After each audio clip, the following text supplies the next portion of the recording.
After the movement hit and the wave hit, it wasn't cool to rap no more. That's when shit changed.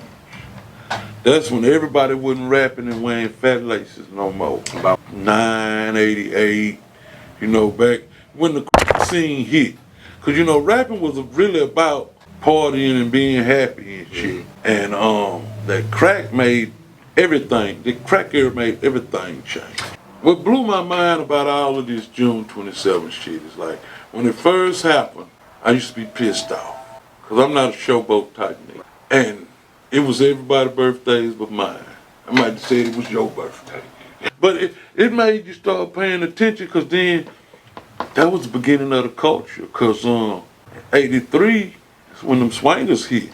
From that moment I said we going back next week, he ain't leave my side. Yo, yo, yo. Yeah, y'all see where we at.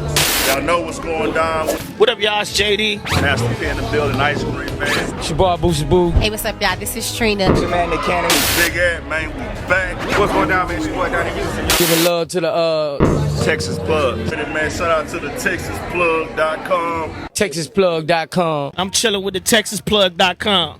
Texas Plug, you know what it is, TexasPlug.com. Hey, man, shout out Texas Plug. Shout out THETXPLUG.com, man.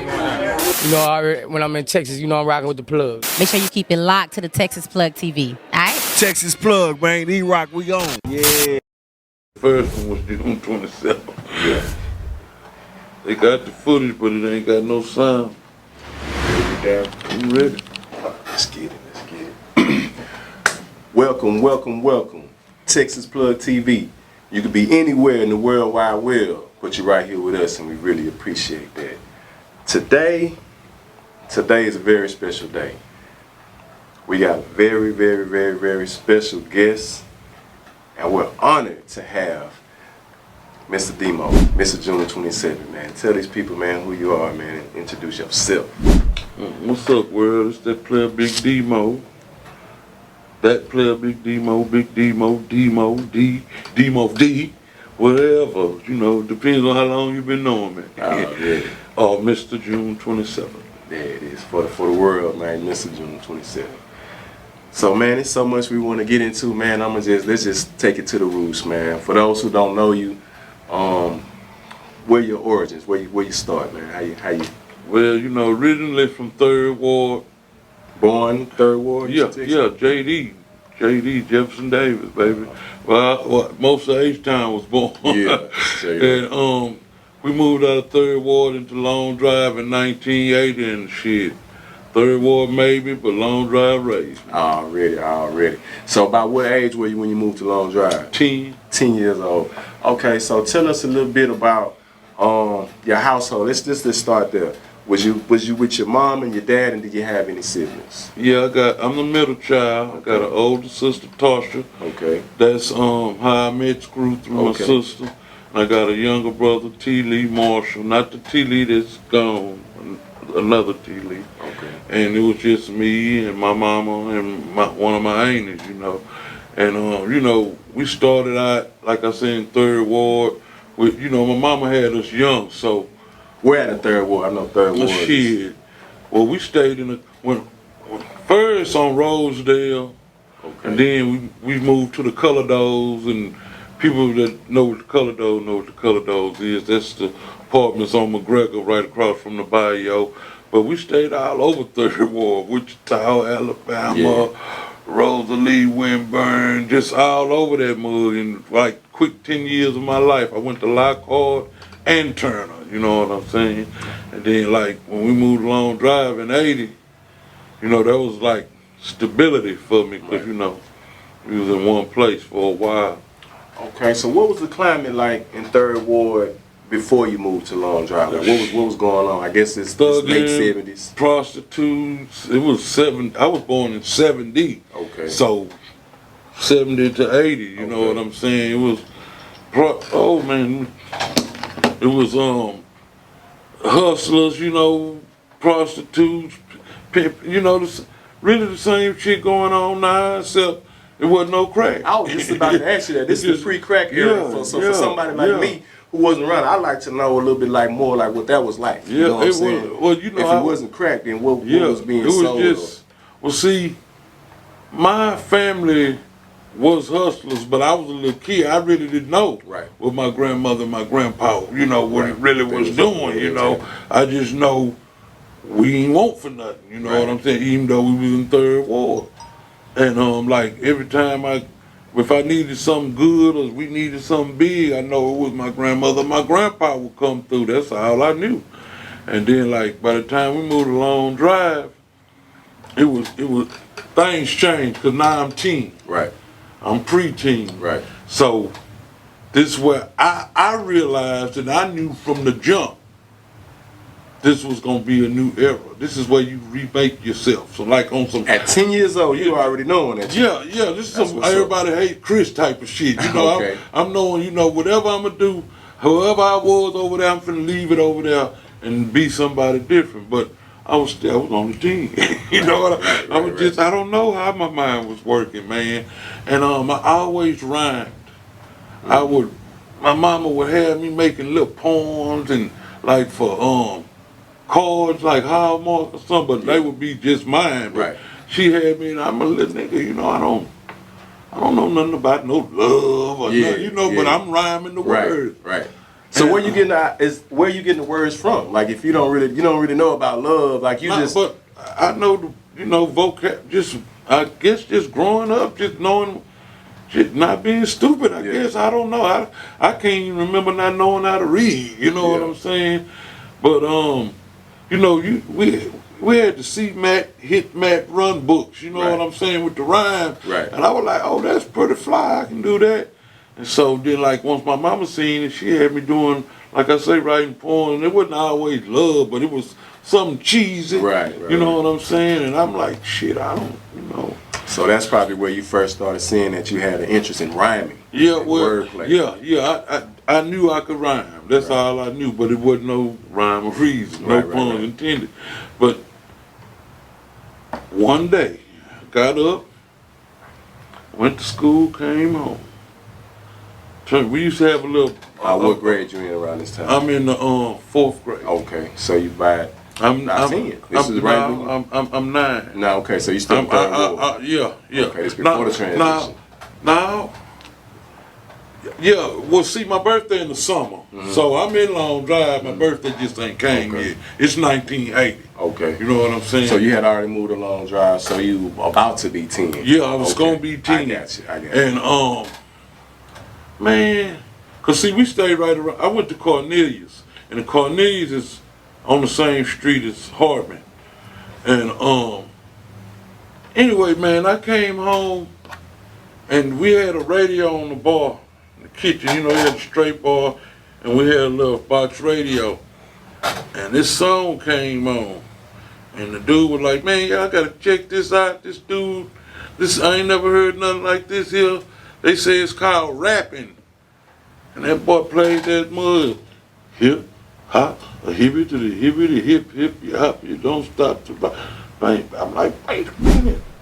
And like, it was so dope, they played it again. Right, on the radio. Yeah. 102 back this, And so they played it back to back. Back to back. You're recalling the first time you heard rap on the radio. Yeah, Rapper's Delight, period. That was the first time it was played in Houston, period. And I remember it blew my mind. And cause they were like talking, you know what I'm saying? I was like, man, they say it's called rapping. Prior to hearing Rapper's Delight, what were you into, and just what were the people around you? What was being listened to? Like what was being consumed? My uncle, my mama, my auntie, and my grandmother and them, they all was music people. My grandmother had the piano in the living room, in the room you can't go in and out. She had that in there, and we played on that. But they bought records. You got to realize, I'm a kid. This the '80s now, but it's the '70s really. You know what I'm saying? So, I don't know what kind of drugs they was on or anything or nothing like that. But it was the music. They was on that funk. They was on. They stayed jamming, so when rap hit and people were sampling songs, I always knew where the song came from, cause my family them bought records. They had the room with the net with the fishnet on the ceiling with albums in the top of it and stuff like that.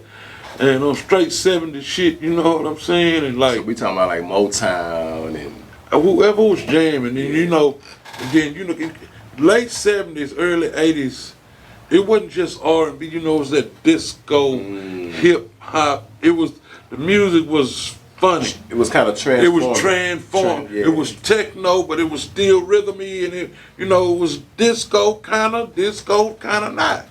And so it was right there. And so to hear that Rapper's Delight, that blew my mind. And like a bell went off. I was like, oh, that's why I can rhyme.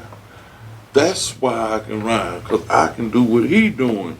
And then like I found out it was 3 of them. I was like, man, there's 3 of them. Yeah. You know, everybody thought it was one dude, but and So what? How did you find out? Was the video also being played? wasn't no video. So how they tell you, you know, it's 3 of them, but then like after you hear the song, because they play, that shit was heavy rotation. Yeah. That was the first hit I knew of ever in my life, because it was heavy rotation. It was some new shit. Right. You know, it was just in New York, but they put it out to the world, and it was wow, you know. So after 3rd or 4th time you hear it, oh, he say his name Wonder Mike, and then oh, this was Master G, you know. Then you say, oh yeah, it's 3 of them. That was the first song. I wrote down every lyric of that mug. Everybody that was around when that song came out wrote that song.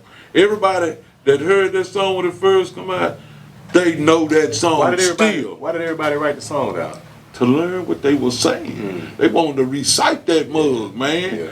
And that was the only way to do it, because it seemed like they were going so fast. You know, I know, like for me, and that Rapper's Delight, you know what? Yeah, I was 8. I was in the 4th grade. Yeah, I was 9. We would see, but when we moved out along, my grandmother and them moved to Tropicana Village, which is right by Hardman area. And so we went and stayed with my grandmother. Me and my sister went and stayed with my grandmother till my mama got on her feet. That's when she was getting ready to move in the long drive. And so that's how I ended up hearing it, because I ran home from school, and man, I can't, like, I'm still tripping off. I remember when I first heard it. First time you heard rap. And I remember everybody was like, that song, it hit like how June 27 hit, and that's how that one hit. Interesting. Because it was like, that was the first rap song ever. That's crazy, And then man. that's the first rap song as far as Houston and the world knew, Right. you know what I'm Right. saying? Them dudes in New York was, Already on. Yeah. they were like, man, they ain't even from New York, them boys from New Jersey. You know, we were like, what the fuck? So the world is like fascinated that it's rappers, that it's music. It's not that it's music, but it's on the radio for everybody, you know. But New York, where it's coming from, they hate it because them dudes ain't from New York. And then Big Bank Hank stole his verse from what's the guy's name? So New York was probably upset because there's other people in New York that's really actually right. And that's how. Well, I don't know, but I'm figuring that's how they went and got Grandmaster Flash, you know, and put him on Sugar Hill too, and Curtis Blow and all them dudes. But you know, we was hearing those songs too. We got the message. We started getting that Curtis Blow, Grandmaster Flash, Sugar Hill gang. Every now and then you get something else, but like then, only how you got something else was DJs. Yeah. You know, because DJs was in the DJ club. Right. And they'll play a record. You'd be like, man, what's that? Because I remember after the Sugar Hill gang, it was a song called Your Mama. And I think it's by a group called Wolf Ticket or something like that. But it's Your Mama. It was a crazy song. And it was these dudes at school in the cafeteria that used to rap. It was 2 of them. So they used to recite that song every day at lunch. And everybody used to be like, oh yeah, man, and everybody loved it. And I was like, man, them niggas, I'm like, I was in writing rhymes then. Right. But I never recited them or nothing. Right. I was like, they loving them, and they don't even know I write my own right, you know. Right. And I remember one day, they did that little thing, and then I just started rapping when they finished. Some little corny rap I had, you know, I'm in elementary school, man. Right. And but I remember the last line. I said, and I wrote my own rhyme, and everybody, oh man, oh, they just like, oh, he man, and that was the beginning of my popularity right there. In 4th grade. Yeah, yeah. So basically, everybody was really more fascinated about watching Yeah. the music, you know, Yeah. seeing what was happening, and you were already on some like I Yeah. can do my own thing. Yeah. And then like 5th grade, same shit. We was elementary, you know, it was elementary, man. So by that time, we getting ready to go to Hartman. That's when I was in the long drive for show. Okay. And cause I spent some time in long drive still at Cornelius, you know, in elementary. But when it was time to go to Hartman, that's when I was like, I gotta turn the page. Right. You know, I gotta turn the page. I gotta be known just as a rapper. Right. You know what I'm saying? Period. Whatever it took. And So once you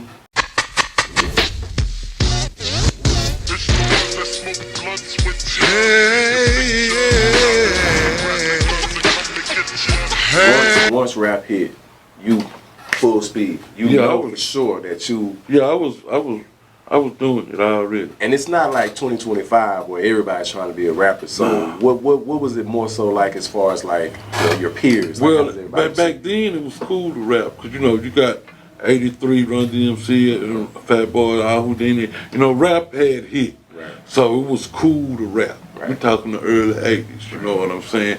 Everybody was rapping. K Reno was out there. Klondike was out there. in the early 80s? Yeah, Gangsta Nip, you know what I'm saying? These are people I knew. I fucked with. So they were actually being known as rappers here in Houston in the early 80s? Yeah, at schools, yeah. It wasn't no radio for us or nothing Right. back then. It was just we did rap shit. So you We wore gazelles, we dressed as Yeah. B-boys, Yeah. we broke dance, you know, and we popped a lot. Houston hip hop. Yeah, Right, it was yeah. Houston, it was New York and Houston. Right. That's when it was cool, you know Right. what I'm saying? And then like after LL and them after the movement hit and the wave hit, it wasn't cool to rap no more. You know what I'm saying? That's when shit changed. That's when everybody wasn't rapping and wearing fat laces no more. About what year? Shit. What era? 89, 88, you know, back when the crack scene hit. Because, you know, rapping was really about partying and being happy and shit. And that crack made everything, the crack era made everything change. Where were you when you first became aware of crack? Of that shit being in the neighborhood and just how things were changing? What age were you just when you came into understanding of like, hey man, this shit ain't... I was about 11 or 12. So this is not too And, long after you hit Long Drive. Nah, it was quick. Well, see, number one, I had an aunt. She stayed in Dallas. We used to go visit her every weekend. Every summer. You know, every summer we used to spend 1st and 5th Ward. And sometimes we used to go to Dallas and visit my auntie. And cause we go up there and she'd spoil us and shit. She knew all the cowboys and all of that. We go over there. I wear my Earl Campbell So she was shit. well off to some degree. Yeah, she went to school and did all that. And I remember when we first moved to Long Drive, we ain't had no furniture. All we had was our beds. And my mama had told us when Gallery Furniture first came to Houston. And my mama was one of the first, a lot of our mamas was some of the first customers. And man, she like, when you come home from school today, it's gonna be furniture in the house. So I was like, crunk, man. I remember getting out of school and running all the way to the highs. You know, shit, we got some furniture now in this motherfucker. So I open the door and I see somebody laying on the couch and I'm like, what the hell? We just got brand new furniture. Somebody already laying on our couch. I'm like, who is this? And it was my aunt. She said, this your auntie, boy. And I'm like, what? I'm like, you don't look like my auntie. And she said, sit down. And she laid it out to me about the whole crack thing. That's when it first hit. It wasn't no $10 ride, it was only 50s. And she broke it down to me and she was like, I come home because I woke up sober for once, and I seen myself in the mirror, and it wasn't me. And she said, I came home to shake it, you know what I'm saying? And she shook it, you know what I'm saying? She back on top. And that's when I first knew about crack. And like, as soon as she told me, it was like the next day it was on the news. A new drug called crack cocaine, and you can get 10 pieces and die. I was like, nah, I only got 50 pieces, you know. You know. And then, you know, this thing I know, we was in that era, man. We was in that drug epidemic, man. It was full throttle. So tell us, man, for a lot of people that are younger, or just people that just don't know anything about the lifestyle, like, how was life before, and then like once you like right in the middle, like how did things change, or like? Well, everything was more friendlier before the crack era. You know what I'm saying? It was skating ring. Yeah. You know, everybody was skating. Go to Super Skate, Fun and Great Skate. It was a Rainbow and Gulf Gate. It was, you know, it was more friendly. Lockwood skating was Lockwood. Oh yeah, Lockwood had one of the best ones. And you know, it was 2 Rainbows. It was one off Lockwood, and you know, it was 2 of them. It was two skating rings we went to on the north side. I always gotta ask Mike B. Airline Mike was one of them. Airline was skating ring. I can't remember because I'm from the south side. I know Rainbow for sure. You know what I'm saying? And but yeah, man, it was, you know, it was a grow up fast thing. You know what I'm saying? Cause like, shit, you a young nigga, you walking out the house, you finna go to school. My cousin through trip, you know, you walking to school. Bitch come up to you, say, suck for $10. Like, well, damn, I got $11. You know, you 14, 15, you know what I'm saying? Yeah. But it made you start paying attention, because then that was the beginning of the culture. Because 83 is when them swingers hit.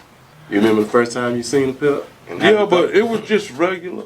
Yeah. It was just regular because they came on Cadillacs. Right. You had to have a 1983 Cadillac of some sort to have. Right. And when they first came in, you said it was regular, but was it a thing to where like somebody from the street or our culture would be like, man, I got this 83 Cadillac with these wheels on it? Well, it was just like that, but then you got to remember too, I'm a kid. Right, you looking up to so, you know, it's the niggas that's a little older than me. Right. You know, but I remember still, you know, 83 I was 13. Right. So, you know, I ain't that far out of it. Right. But I remember just, and then my grandmother and them, they had Cadillacs. With swings on. Yeah, so like I say, it was regular. Right. You know what I'm saying? You know, it wasn't just, it was trues first. You know, they just swingers, they didn't stick out. Right. And in 83, they started making them poke. And for some reason, it caught people attention. Then 84, they poked out. Everybody was like, oh, man, I got to get some of them elbows, you know. And, you know, I don't know how, you know, the elbows, that's how the name came. But I don't, you know, they went from swingers and, you know, they went from trues real quick. When they went from trues, they went right to being called swingers. You know? So they ain't go to elbows first, they went from... No, swingers and elbows same time. Okay, same time. Because you swing on your elbows. So they started off with the swinging culture. Yeah. In 83, they were swinging in the streets. Yeah, okay. Showing out. They've been doing that forever. Okay. They were doing that when it was center liners, you know what I'm saying? But when them 3s and 4s hit, you know, everybody had anything that was nice looking on your car. Right. But it just started fading because the boys with them swingers just did it a little harder. Right. Catfishing them boys, man. Right. They had cars with 25s, 26, 36 by 9s in that mug. Them swingers on that, man, with the straps, you know, just... And that boy Keith Babin had a Dodge Caravan on swingers, man. That mug used to bang so loud. The emblem on that mug used to move side to side all day long. Where he come from? He from the south side, man. Keith Babin stayed right around the corner from Long Drive, but you know, his south side representative. Yeah. But yeah, man, that boy Keith Babin, man, he had it for, man, that boy had it for, you know, he the one who really brought our street military, you know. And it was, like I said, it was rapping stuff going on. But like, in the late 80s, it was uncool to rap. You know, it was just the rappers, the people that you seen that rap are the still rapping today. Right. K. Reno, Klondike, Right. me, you know what I'm saying? I say Gangsta Nip too, you know, all, you know, it was like the South Side, it was a family. Right. And, you know, people rule certain schools, you know what I'm saying? Like, I always see K. Reno, I just, you know, I knew he was cold. Yeah. You know what I'm saying? And you know, we grew up in the battle days, but we never battled no shit like that. Like when I was battling rapping, I would go to the north side. I skip school and I come to the north side. Yeah. So if I lose, nobody at home know. Yeah. You know what I'm saying? So that's how I got good. I go to the north side, I'll be at Reagan one day, go to JD, go out to Wheatley, you know what I'm saying? Forest Brook, I'm skipping all day to all them schools. Every lunch I'm in there, I'm in the house trying to rap against somebody, beatboxing against somebody, because you know that was your lunch money too, beatboxing and rapping. And shoot, I lost a lot of them, won a few, but when I started winning, I knew I was ready. Right. I go back to the school and anybody say anything, I'm slicing them, you know, I'm ready, you know. And all of a sudden, like I say, it wasn't cool to rap no more. And why would you say that? Why wasn't it cool? Because beatboxing was dead now, and it just wasn't cool to rap. LA, I need love, that shit old now. Mm-hmm. You know, so you talking about like 90, 91 rolling in? Yeah, you know, it got gangster. It got gangster, you know. You like back in the day, if you rap, you had your pick of the girls. All you had to do is to do something right quick and see who liked you when after it was over with. Right. You know what I'm saying? And then when you get a girl number, you call or whatever. You know, this was a talking game. You know, on the phone back then. And I'll be rapping. You still rapping? Yeah. She don't even know you. You know, you still rapping, bitch. Like what the? You know, that's the kind of shit it was, you know, because these niggas was D-boys. Yeah. Okay, I see what you're saying. So basically what it was like, you got your LL Cool J's, your Fat Boys, Run DMC's, people who are famous for rapping. Yeah, but all of them ain't hot no more. Okay. You know, the game changed. You know, the West Coast in this thing. Okay. Dope man. Okay. You know what I'm saying? A bitch is a bitch. Okay, I get it. So this is where we're going with it. So basically, New York brought it in as an art form. Yeah, like New York, to rap, to New be York cool, introduced us fashion, to it. all this. We owe everything to New York. So by the time LA come in, we done had a whole year of hip hop. I'm not a whole year, a whole decade of hip hop. So that's old now. Yeah, they ain't rapping about parties and shit. Nah, that. You know what I'm saying? Now they starting to rap about what we actually seeing when we walk outside our house.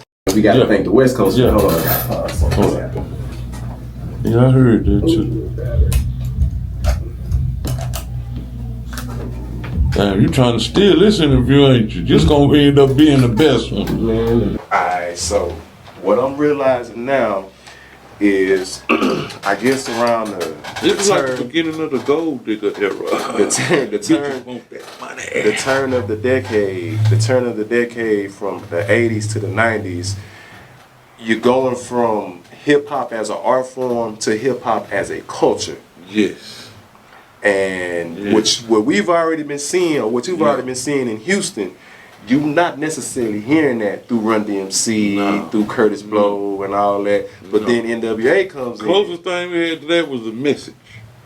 And you know, that was very clean. Right, they bleeped the word fat out of that song. So like, you know, and then you still, you know, you always, you know, you still had your Ghetto Boys and all of that, and like Keith Babin, you know, that was what we heard. He was rapping?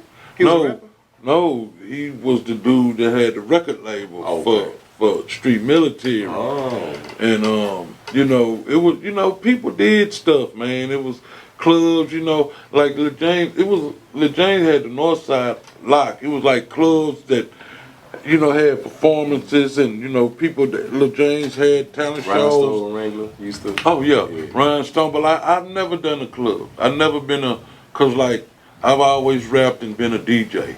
So if I'm gonna be at the club, I'm beat is gonna be at my house, and we gonna, you know, I'm the you know, I don't go to. So you basically didn't get so much into our local culture as far as like going to the north side and really taking it serious. When I got real serious with the shit. About what year? It was 86 and 85, and 87. I went to COTC. I ended up at COTC. And you know, CLC and COTC. COTC was downtown. It was a school. And for those who don't know, what does it stand for? Contemporary Occupational Training Center. Okay. And that CLC was Contemporary Learning Center. They used to call it Criminals Last Chance, and COTC was the Criminals Obvious Taking Choice. Yeah. Cause like when you went to COTC, that was your last thing. You know what I'm saying? And Raheem went there. Raheem the Vigilante, and E from OG Style. He went there too. Rest in peace, big man. That's my dude. That's my dude. That's one of the first guys that recognized.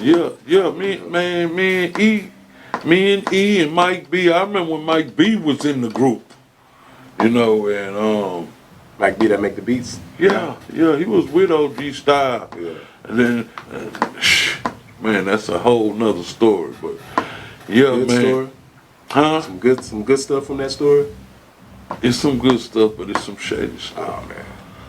But like I said, Mike B was with them, and when they dropped the album, he wasn't. So they sort of kind of just left him out, basically. Yeah, and he didn't know till he now, you know, it was crazy. But you know, he Trinity Gordon Cartel, so but yeah, I was on the north side all the time. Like I say, Raheem would tell us to come up to rap a lot and all of that stuff and do that. And you know, it was people. It was some. I can't remember this lady's name, man. She used to pick us up from school on Fridays in a limo, man. And what was that like?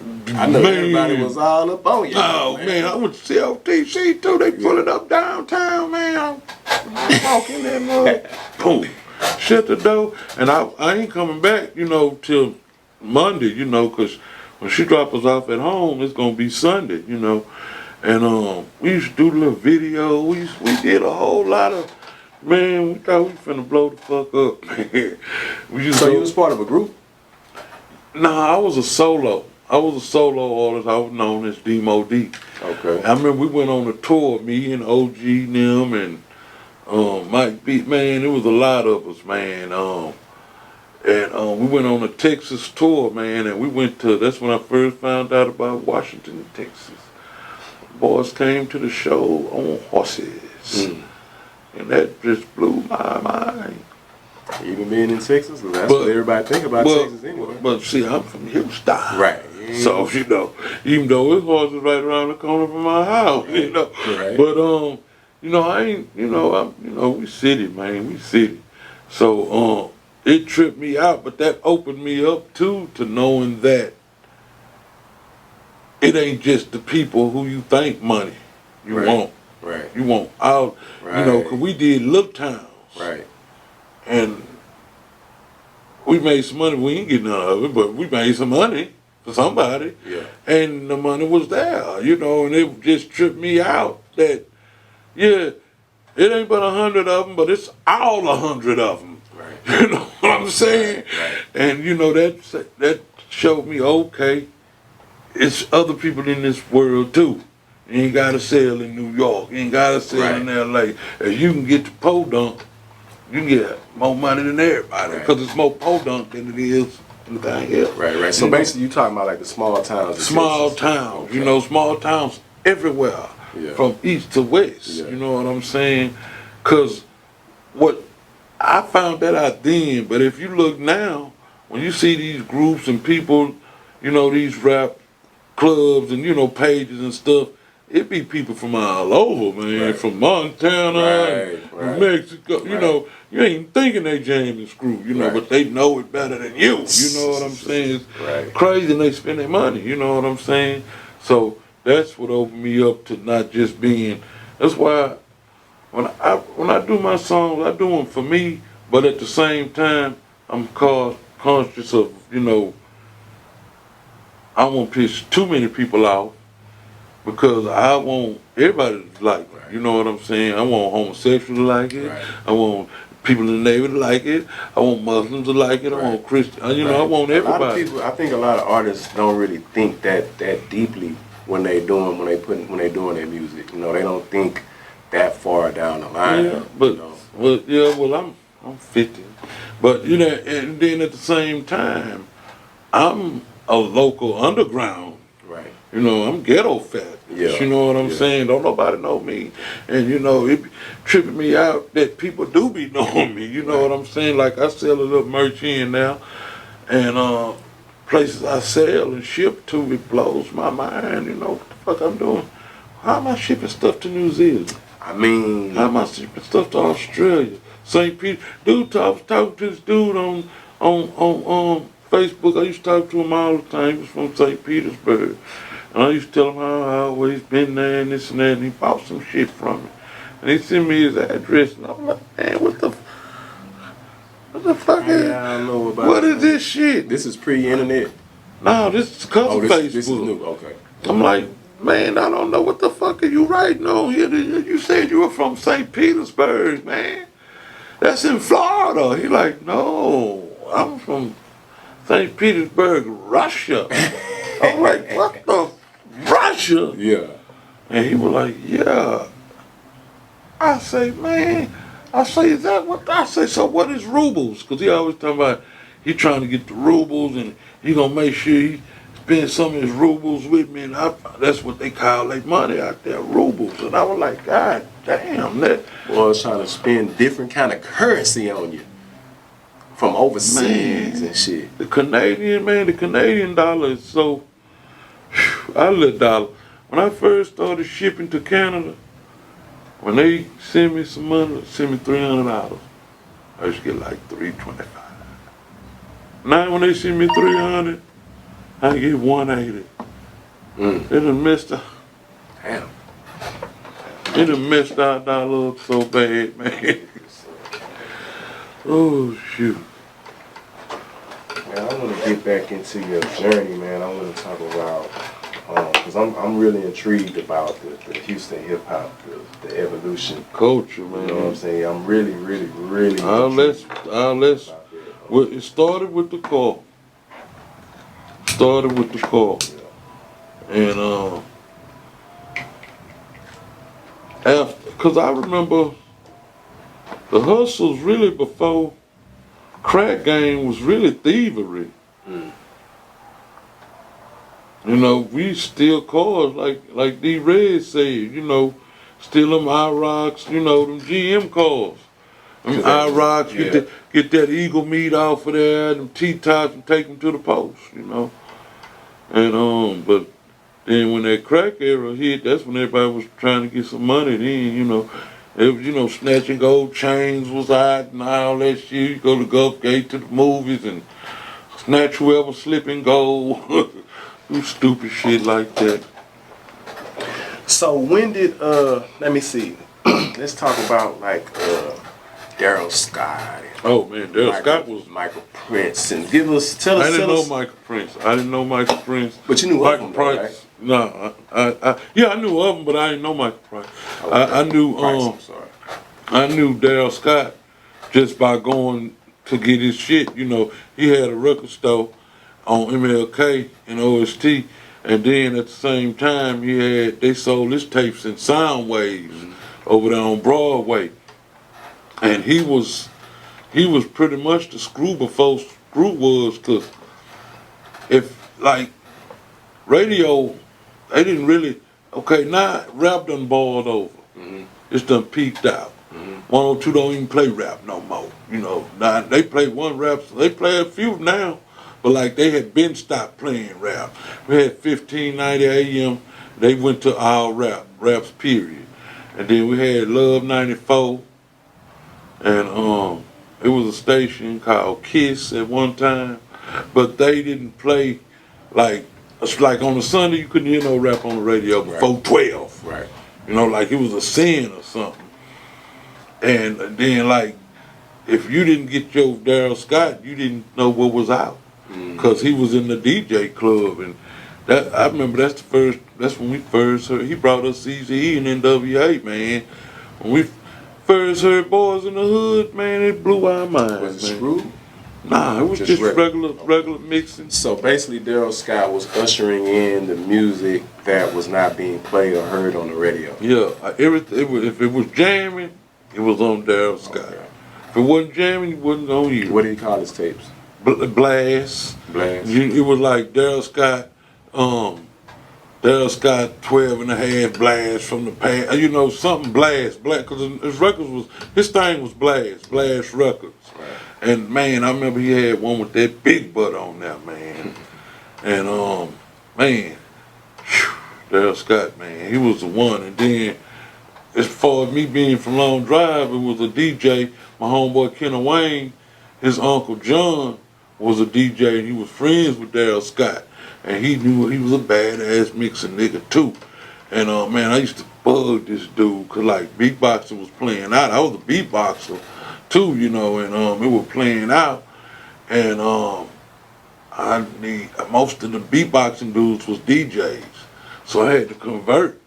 And I go to John every day. Man, every time I see him, John, can you make me a list of what I need to be a DJ?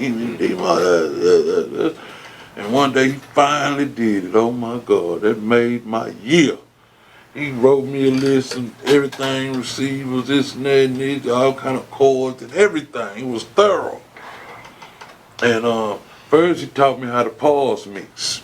You know, you do with the cassettes, you know what I'm saying? You had to have a certain cassette player. You couldn't have the good kind, because the good kind it was too good.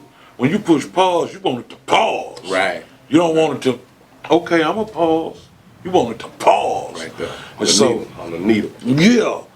And so I learned how to pause mix first, and then I started, you know, getting my stuff. Because, like, when I got good, after my north side vengeance, I got good and came back to my boys on the south side. So you went on the north side to get good. Yeah. Went out there and got good. And went back to my boy, cause see, shit changed when I went to COTC and Jones, cause like I was meeting other rappers. Right. Other than that, I was just in the Harbor and Long Drive area. Yeah. You know what I'm saying? I was the baddest in that little area. Niggas in Long Drive, the coldest thing they ever heard in the fucking world. Yeah. Nigga, neighborhood superstar. Man, I ventured up out of that mug and a dude at school told me, yeah, you be rapping. Come over to my house after school. I ride that 30. I ride 28. I'll be there. Yeah. I ride that 28. I'm going to be there. I'm going to get off on color and catch it. He said, well, we go together. All right. Boom. Get to his house. These niggas got equipment. They got keyboards and mix. Boy, I never seen I don't know what man, this boy speaking French and Italian to me. I'm like, what the hell? Yeah. I'm like, what is this? And where all these microphones? How y'all got 5 microphones? Yeah. You know what I'm saying? And he was like, this is a drum machine. This is what they be calling a beatbox. It really is a such thing as a beatbox? Yeah. I'm like, man, that shit was all Spanish and French to me, man. And I was like, oh shit, I ain't ready. I'm ready in the hood, but if I get off the porch, I ain't ready. Right. So you need some more training. Oh my God. They used to hook me up with beats and give me little titles and song titles. Here, make a song called this. And write about this and that. And I lay down a little weak wax song over a little beat and stuff. When I started going to the north side to get better, and got better, I knew I was the shit. Because, you know, I had to make sure I won at every school that week before I went back. Right. So now I know I'm ready. Yeah. I got 5 days missed classes, nigga, that told me I was ready. So I followed up in there to his house. I go back to his house that Monday. And I got a song. I got a song. Because I had been saying this same little rhyme. I had a little 4-verse song I had wrote. What's the name? And it was called On the Kill. It was called On the Kill. Flesh of iron and bone made of steel. beware of Demo, cause I'm on the kill, I'm on the kill. You know, you had to kind of sound like LL back then. And so I had a verse for each school. You know what I'm saying? If I lost, I kick that second verse or whatever. You know, and so when I won straight out the whole week, every day. I mean, every nigga that come to me, I head back to them boys. I got something, man. Let me hear it. I let them boys hear it, and them boys were like, man, we can't let you put that whack shit out. Then one thing we ain't gonna do, we ain't gonna let you put out nothing whack, man. So you liked it, but your people was telling you it was whack. Everybody liked it, except my people was telling me it was whack. I got you. And I knew right then and there, I said, oh, I'm better than them. They tripping. They won't even give me a beat no more. When I was bullshit rapping, they would give me, oh, come man, these niggas give me a beat every day. Fresh beat, make it right there. And I said, okay, I gotta do it myself. That's why. Listen. That's why we call the Long Drive Hustlers. Cause it pushed me into the crack era. You know, and I didn't just jump out there. You know, I wasn't in it to, you know, be puffing nobody. You know, I was just in it to. What year this is? Shit.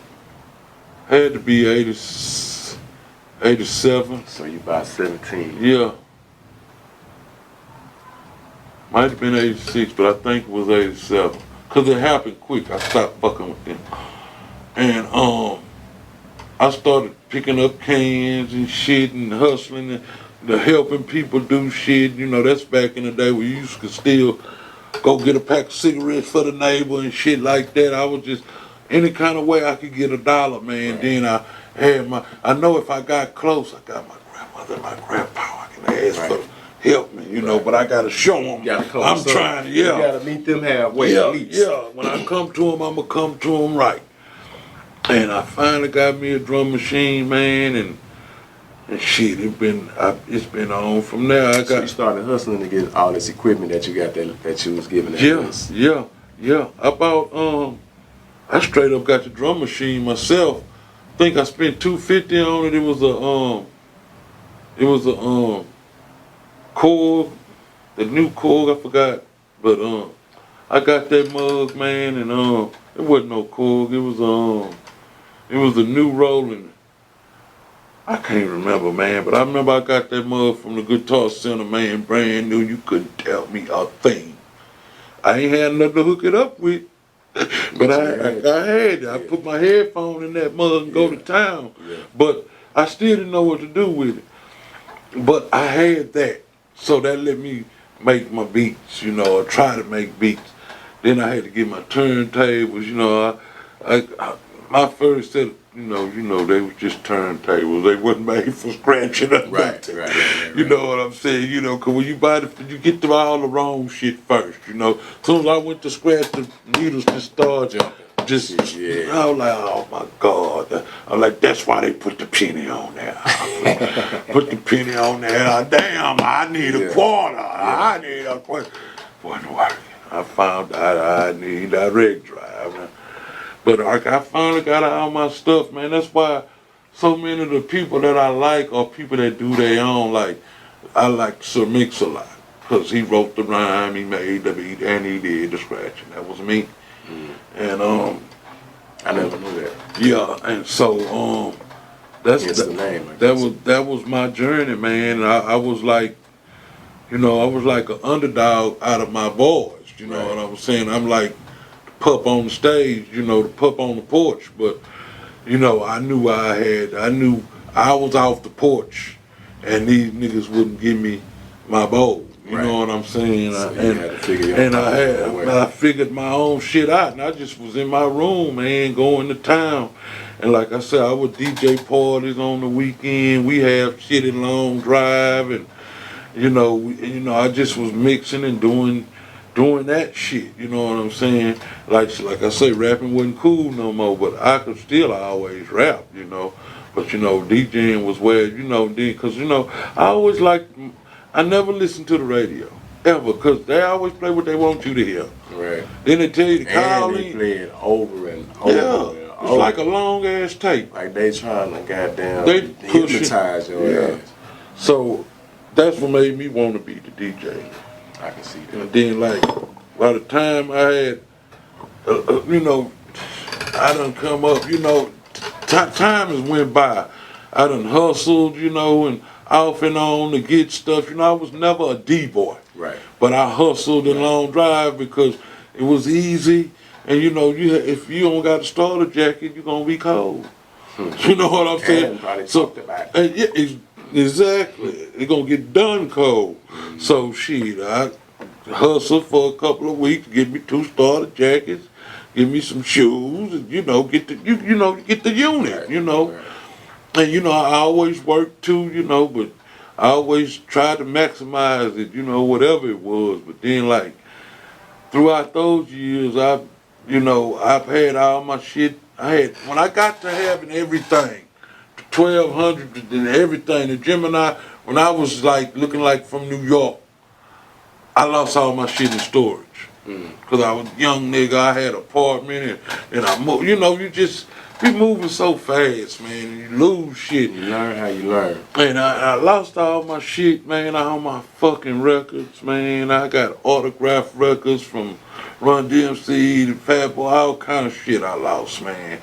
And I was so mad, and at this time, my sister hitting me, telling me about she want me to meet this nigga. I want you to meet my homeboy. He a DJ. He got all that shit you used to have. This is after you lost your stuff. I'm mad. So you feeling a certain type of way. Man, I don't want to meet that nigga. Yeah. I don't know that nigga. Ain't no new niggas. Yeah. I don't fuck with him.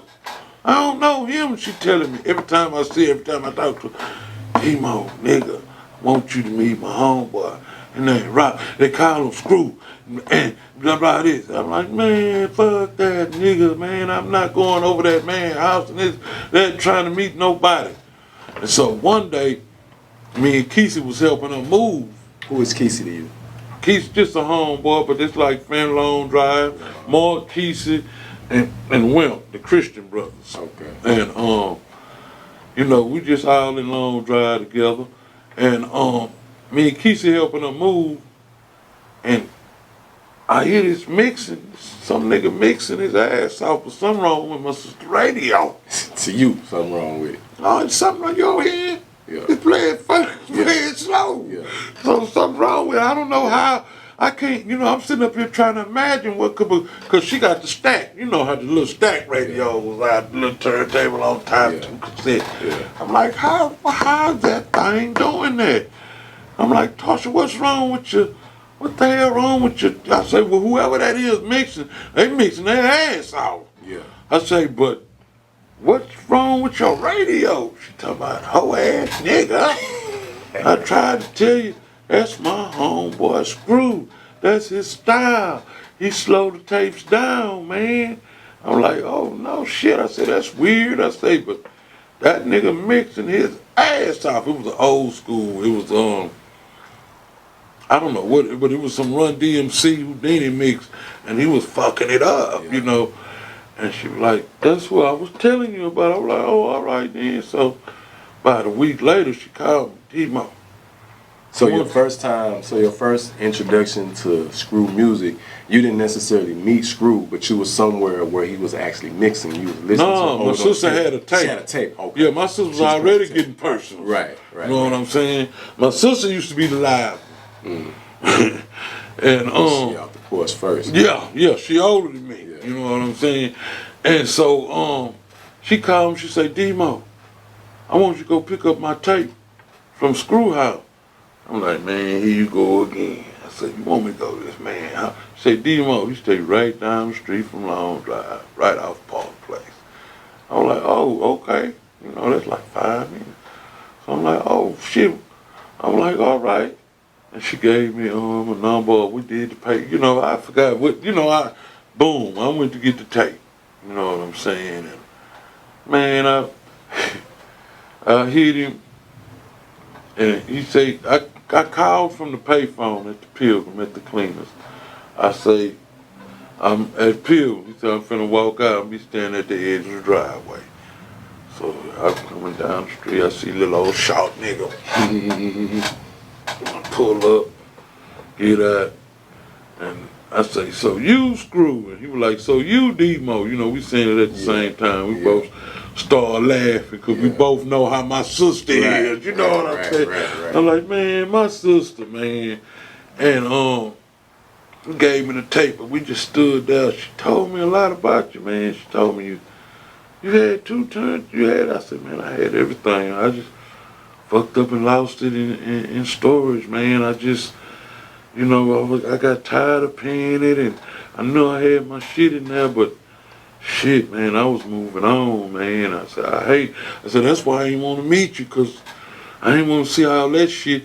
To me, I feel like you might have my shit. You might got my shit out the pawn or whatever. I don't know. You know, and we talked, man. It was daylight. And when I left, it was turning nighttime, man. This is your first time meeting you? Yeah, man. We was at the end. They dropped me at Fat Pat that same day. I met Hawk because they had a tape schedule. And Fat Pat pulled up first to do the tape. And he said, man, I'm talking to my homeboy Demo. He out that long drive. Right down the street. Fat Pat was like, yeah, I know what long drive. And he like, he said, I'm gonna hit you.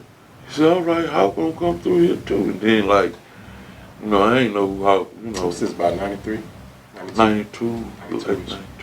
And he say, and so we talking, still talking. Then next thing I know, he come out. He pull up and he went better. He said, man, I sent him away.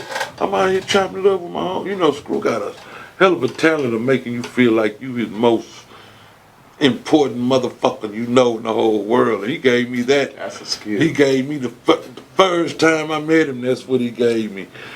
And after Hawk left, I was like, man, let me just go here and let you take care. We've been out here talking for hours. I gotta pee and all kind of shit. Yeah. And it's crazy. Remember all and that. he was like, all right, man.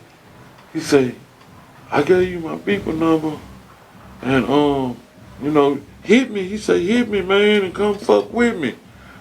He said, you just down the street. I said, okay. Bam. A couple of days went by, I ain't fuck with it. And then I went on call him. I was like, I hit him and called him back. He was like, man, what's up? I was like, man, I know you said come fuck with you, but you know, we don't really do new niggas. He said, I know that, but I told you come fuck with me, man. You right down the street. Yeah. And he said, you got music knowledge too, man. I was like, yeah. He said, well, come fuck with me. I was like, shit, well, I'm on the way. So I went to his house. My first Screw tape ever, I went live. You know what I'm saying? Because I walked up in there and he was like, this how I do, man. I got this box here, an Adidas box full of lists. Yeah. You put your list in there face down. And when you do them, you start from, you know. He was making a tape and I was like, man, you pretty bad. You know, I don't know what our slangs was back then. But I think we was still saying cold back then. I was like, man, you cold, cuz. You doing this shit. Nigga, you making these tapes regular speed. Yeah. And he was like, yeah, I did. And I slowed down. I was like, man, I need to make me one. He gave me his pad. He make you a list right now. Yeah, he was ready for it. And I was like, shit, no problem. And I was like, you got this? He said, I got everything. And I was like, you got this? He said, I got everything. I put like 20 songs. He said, remember any of the songs? The first one, shit, hell no. Shit, no. On that first tape, hell no. But I can remember though. Damn, stop again. See, man, you need food. I'm gonna give it to you. You know what I'm saying? I wrote that down. It sounds good.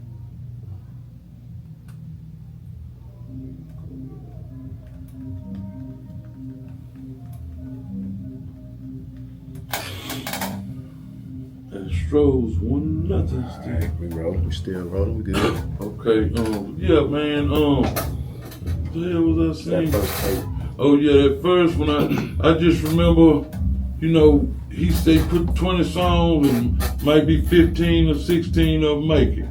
And shit, he put the list and shit. he started making the list, and then I was like, you know what? Because I was a DJ too, and he took that into consideration. I was like, you need to put this behind that, because they, you know, that song was about this and this song was about. He was like, oh, that's good, you know, and that's, you know, that's how I started making my tape. That's why people, you might hear somebody say, man, that's Demo tape. Demo made that tape, man. Yeah. Who the producer, but I was definitely the director. You know what I'm saying? Right. You know, everybody don't make their tapes like that, but I did. You know what I'm saying? And that's just how we used to do it, man. And like, man, and like in Long Drive, we fuck you. You know, this for our hood. So a lot of my tapes never got put out. Cause I ain't give a damn where you had to know me to hear my tape. Right. Don't just put cause Screw say, you want me to put it out there? You tell them, yeah or no. I always say, nah. Give me my shit, fuck them. What you call your tape at first, that first one? What you called it? Shit, I don't know. But I can tell you some names of some tapes, man. 2 liters of drink, the first 2 liters of drink. 3 deep sipping, up before the sunrise. Them all your creeping on the come up. Funking around in New York. Cause I used to work traveling, so every time I hit a new state, I make a new tape. I had one, man. I had so many, man. I had a thing full of. I made a Screw tape every week for at least 3 years. You know what I'm saying? By the time I'm doing June 27th Dance Again, it's over. Because see, I made so many tapes, there wasn't no tapes to make. Yeah. I had tapes with Michael Jackson and Queen on it. I had rock and roll tapes. Right. That's how you got the reggae. Yeah. Cause you know I'm a DJ. I know music. Right. I'm gonna pick songs niggas ain't heard. Right. You know, everybody thought that was Bob Marley. You know what I'm saying? No, that's still Pulse. You know. And I remember when he got them records, we were together. Me, him, and LD. We was over on 45 on the south side, and off College Road. We went to this Jamaican restaurant. They were playing the Steel Pulse. You're like, man, I got that on tape. I need that record. I'm like, man, you know about them? You're like, man, I know about everything. I'm like, I love them. Yeah. And I said, I love them. And he said, I need them records. I said, that's a Jamaican, man. The fucking Jamaican right there. And he asked, man, he said, yeah, I'll get to the records for you, man. I'll get you how many you want. He said, I want 4 of them. And he said, give me your number. He gave him his number. He said, I'll call you when it's ready. Man, that nigga Screw called me, say, Demo, come get me, man. I was like, what's up? I'm on the way. He was like, shoot. And they got them Steel Pulse records. I was like, no shit.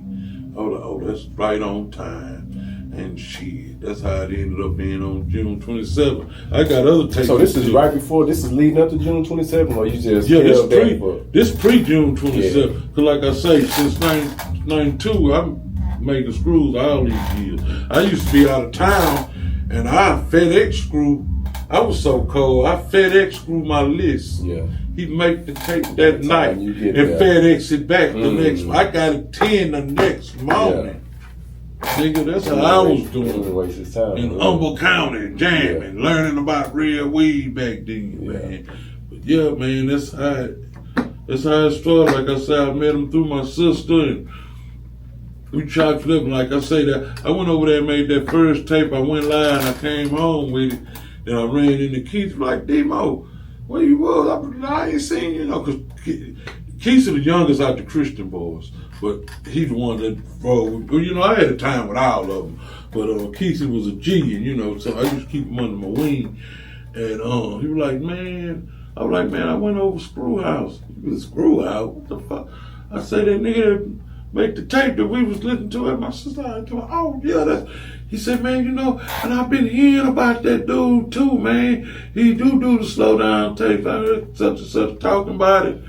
Tell me, you went over there and you didn't take me. Tell me, we don't do new niggas like that. And you didn't take me. Anything could have happened, man. Yeah. I was like, man, shit. I said, I ain't want to just be bringing nobody to the main house like that. Right. And so when I went over there again, I told her, I say, man, my little partner Keith, man, I say, he ain't but 13 or 12. You like 12 then. Yeah. I like, he like 12. You know, he a little old bitty nigga. I say, but you know, I'm cool with his mom and them. You know, they all know. You know, we good.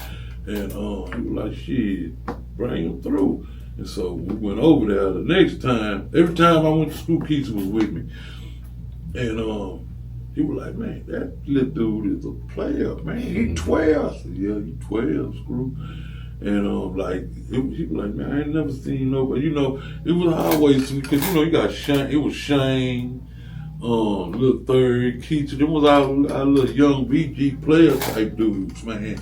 Because these dudes was kids, you know what I'm saying? But they was in their life. They was in their life, man. They was in their life. And like I say, grow up. Hey, man, it sounds crazy, but it's true. You know what I'm saying? But like after that shit, you know, like I said, I was running out of, you know, we stopped giving shout outs on because making a tape every week. Yeah. You can only say what's up so many times. Yeah. Paul, what's up, Ray? Yeah. What's up? You know, shit. Every song. So my tapes turned from a lot of talking to a shout out song. Yeah. Just one song where you say what's up to everybody out there. The one song, that's it. You ain't gonna hear no more talking, nothing but mixing and chopping. That's it.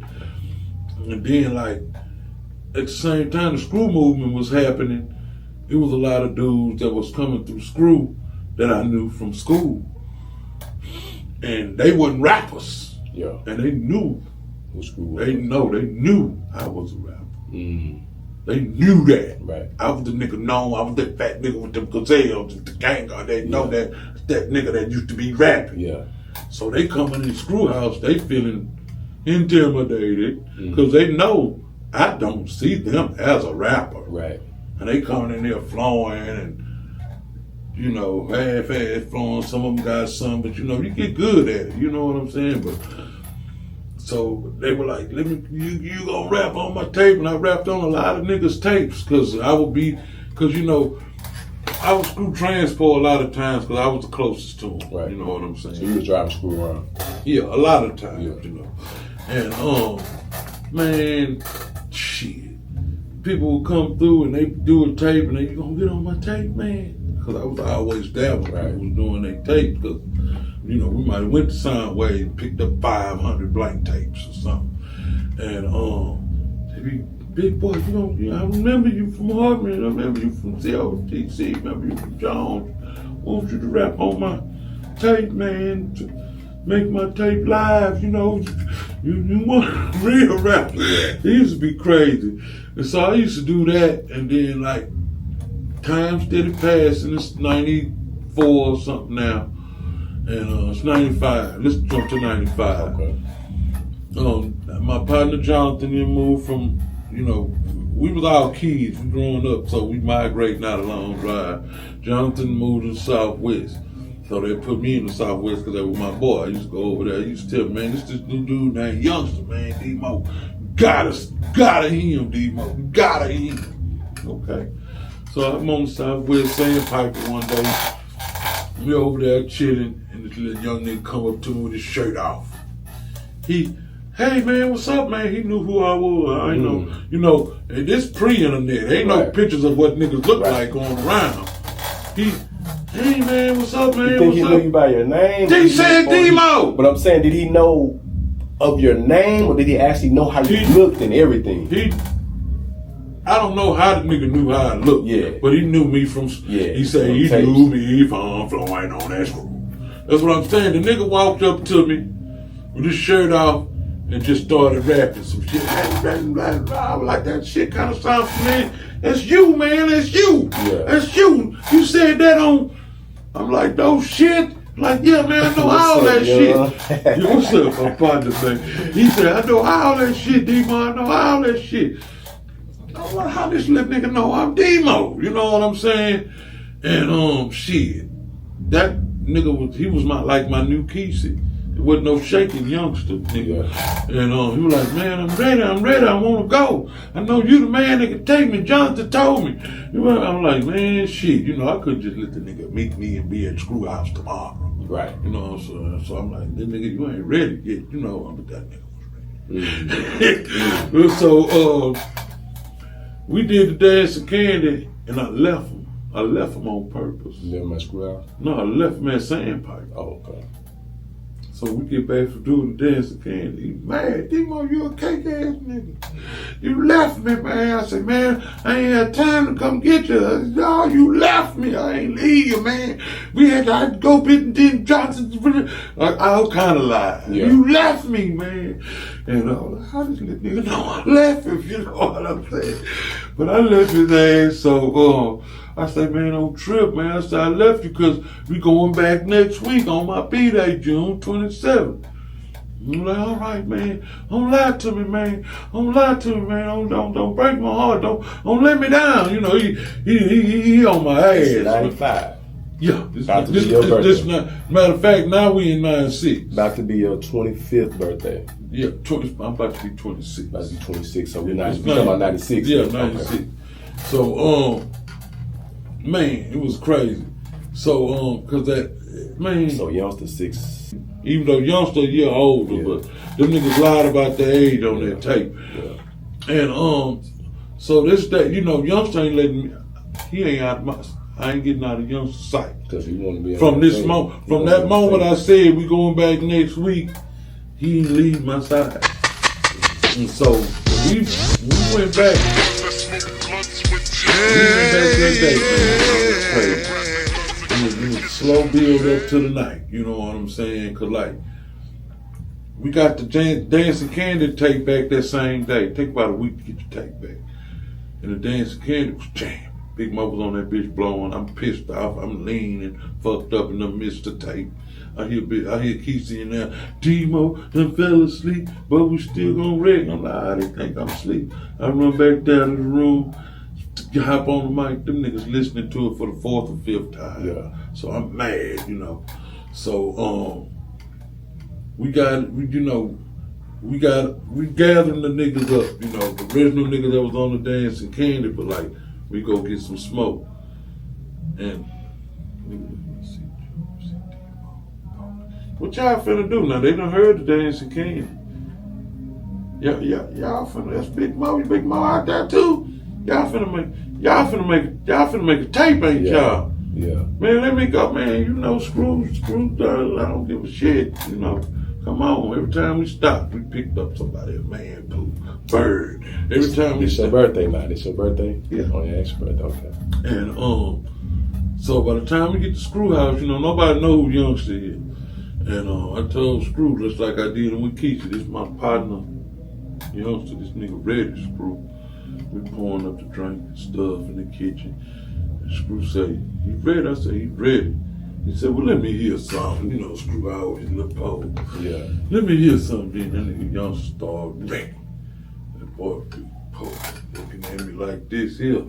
I said, "Oh, where you find that little nigga at?" I said, "Man, that little nigga really, he found me." And shit. And then Pokey started rapping. I could see Pokey thinking to himself, I ain't gonna let this little nigga wreck me. So they was in the kitchen just boom, boom, boom, boom. That was, June 27th was shit. The tape was them two going off in that kitchen. They had the whole house tied. And Haircut Joe said, stop. It's enough. It's time to make the tape. And everybody was like, hell yeah. These two niggas been this bitch wrecking. Yeah. Everybody sweating. So they in there going back and back. Ain't no record on. No, nothing. So they and that boy, but you know, Clado had those VHS. Okay. And so we started taping. Everybody tripping because like we done heard the Dancing Candy. We hearing a precursor to what the tape really gonna with Big Mo and that bitch singing. Cause you know, all the Screw tapes back then was flow.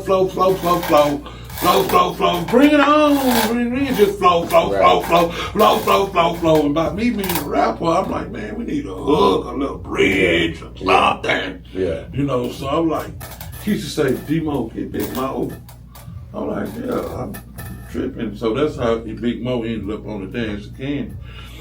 And so when we got ready to do the June 27, people were like, shit, heard that Dancing Candy. Yeah. That tape here gonna be jammed, you know what I'm saying? And it was hard to be in that mug. We had to do side A first, the music side, and everybody was just eating. We did shout outs on the Freshest MC on side A. So when the music playing, everybody just chilling. Everybody in that mug chilling, drinking, sipping, smoking, just really bugging. Cause we like, Ready. man, we won't. Ready. Like the mic. Yeah, let's do the flow first, you know what I'm saying? But I ain't want to do the flow first because shit is about the music, you know, and then, you know, if we do the flow first, it's going to be a flow tape. Both sides. Yeah. And so, when we did the shout outs, that's when it got crunk again. Because on the shout outs, you know, I'm mad because I missed Dancing Candy. You know, I wanted to hear Big Mo sing my name. You know what I'm saying? I'm looking over there crazy. I'm picturing all this shit in my mind, man. And that Big Mo, hey, this that boy Mo, blah, blah, whatever he was saying. Man, he chilling with that boy D-Mo on the video. Man, sing my name. You can even say it in the background. Sing my name. And that boy D-Mo. And then everybody just, man, you can hear everybody after that boy finished doing that. Just, you can hear in the background, everybody, man, god damn, man, god. And like after that, we were like, shit, hurry up, just go get your ass on the turntable, nigga. We got to get to that flow side. And man, that boy flipped that bitch up. We took a break, went to the store, got some ice, got some Jack in the Box, side beat. Let's do it. When that boy started that motherfucker, you know how it started. So y'all hadn't heard the beat prior to. Y'all didn't even know what the beat was gonna be, or did y'all know what the beat was gonna be? Screw said we were gonna every time. See, when I do my tape, I usually always do the shouts out, or we always have an instrumental of the song we usually gonna flow off of or some shit like that. But we didn't know. I knew about the beat. Streets ain't right beat, but I didn't know he was gonna use that. You know what I'm saying? But he did, and then he went and put that sample. How did that sample? Like, that was a record.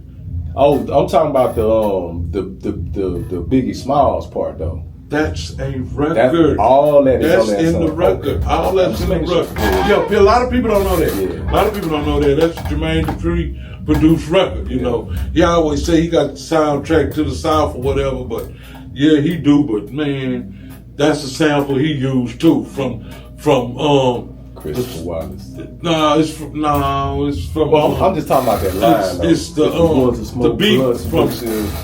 I forgot the name of the goddamn song, Tears for Fears, or it wasn't Tears for Fears, but whatever the song is, he you know where he sampled that from. Doo-doo, doo-doo, doo-doo, doo-doo, doo-doo, talking in your sleep. I hear the secrets that you keep. Doo-doo, doo-doo, when you're talking in your sleep. Just Google that song and it'll tell you. I forgot, there's some British boys though. And so while he be really acting like he just sit up there and came up with the beat and all of that, that's a sample, bro. Right. Whether he played it or not. Hey, either way it go, man, it's legendary. It's out there. It's out there, man. It's out there. Ain't nothing.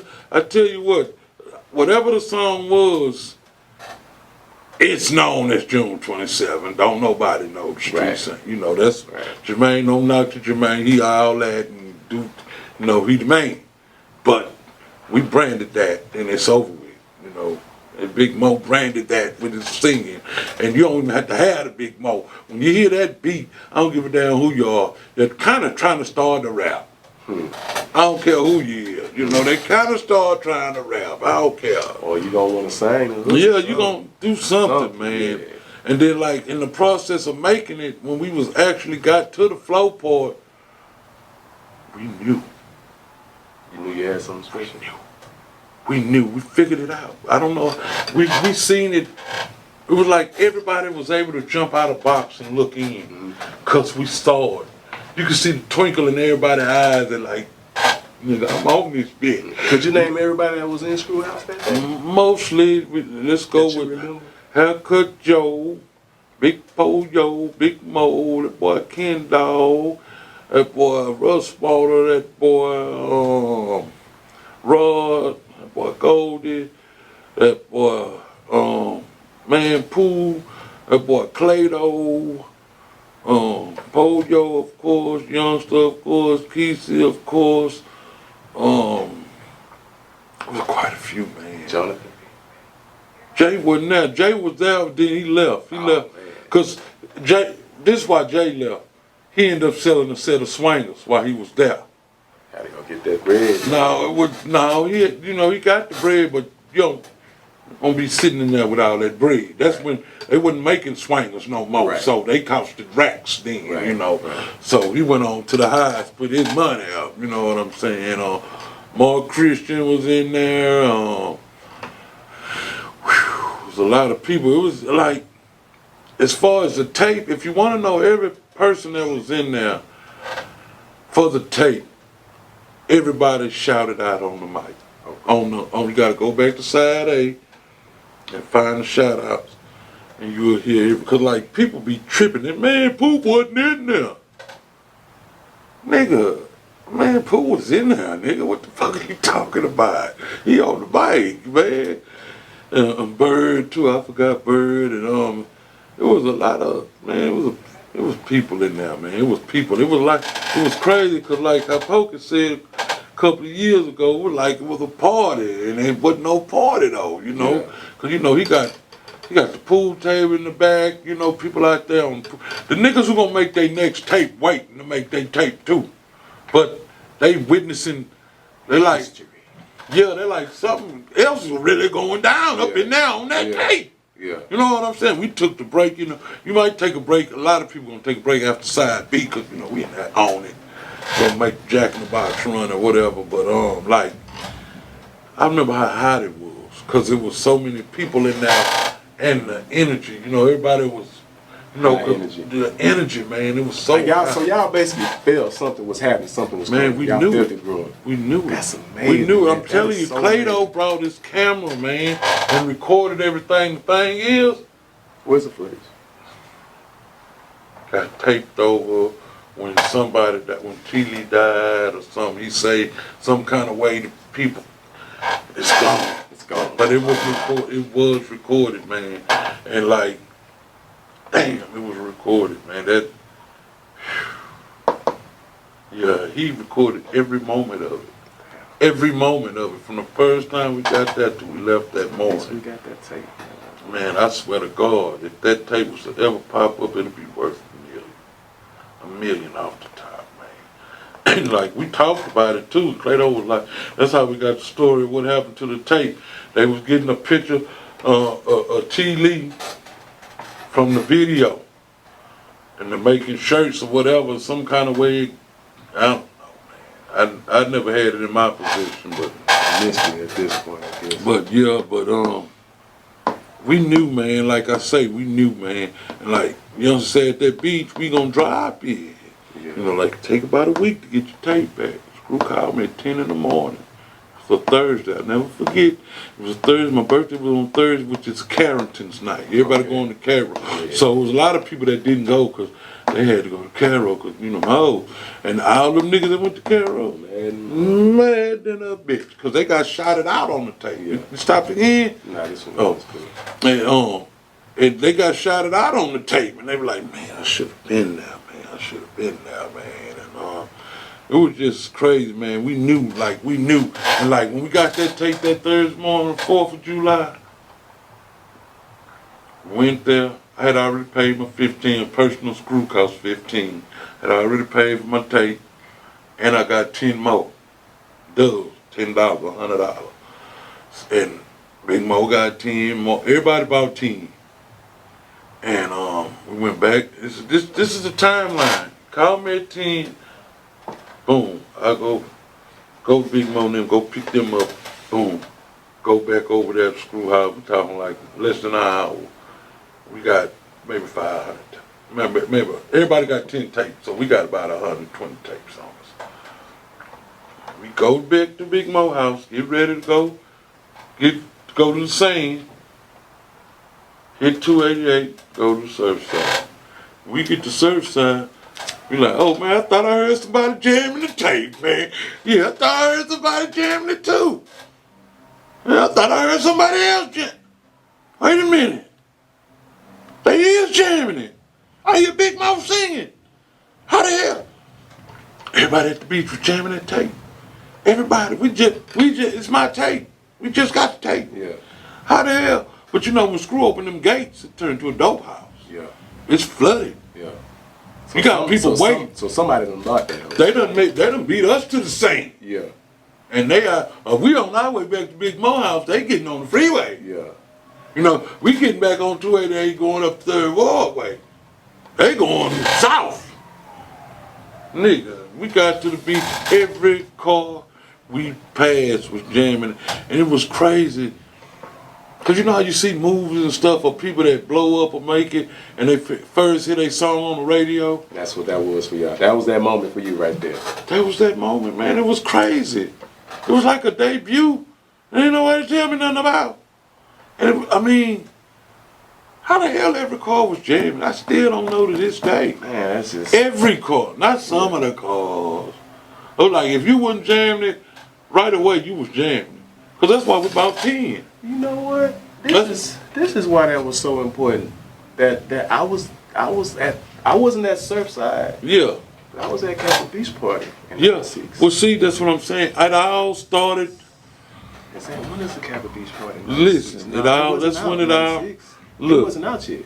It was June 27th, your birthday. It was 96. after that all that started happening. So 97, I was out of school then. I just did an interview with the Chronicle earlier talking about the same thing. I was talking about the same thing. He was talking about Cap, because the dude from Galveston. And shout out to him, CG. And man, it was just, what blew my mind about all of this June 27th shit is like, when it first happened, I used to be pissed off. Because I'm not a showboat type nigga. Right. And it was everybody's birthdays but mine. I might have said it was your birthday, you know, but they never said it was mine. So that used to piss me off, you know, because I was in schoolhouse, you know what I'm saying? I wasn't just no one-time chick and got lucky and made the school. People had asked me, what was it like chilling with all them real people? And I did it all the time. I'm like, man, I'm the one they were chilling with, nigga. What the fuck are you? You know, it's crazy. Nigga followed you around because he heard about you. These stories, he knew we could get you, man. These stories have been lied about so much over the years that they had totally erased me from it, man. You know, they made me like I was a lucky fan, that one only fan that got to go in there with Big Mo and you know, and everybody do all this shit, but. Man, I was the one in there. I took a lot of people to Screw. You know what I'm saying? But man, so Youngster's first tape was June 27th, and that's because you brought him there. Yeah, that's what's up. And the thing about it is, like I say, the first few years it used to piss me off. But then you know how long you gonna be mad? Right. How many? I'm frying up for how many years? So I stopped taking it like that. Start taking it as it's for the South Side. Then I start taking it as it's for Houston. Then I start taking it as for Texas. You know what I'm saying? Then I start taking it for the South. How do you feel about it now? Shit, it's for all of us. Right. It's just like, it's crazy to me because it's bigger. You know, the shit, I'm happy about everything. It came out before the internet and things of that nature. But now with the internet and everything that we got now, I've seen shit to St. Petersburg. Do you feel like you get your just due now? I know not then, but now. Yeah, and it's crazy, but yeah, I'm getting it. As years go on, I get more and more. And I hate to say, with people passing away, I get more and more because you know, Pokey not here.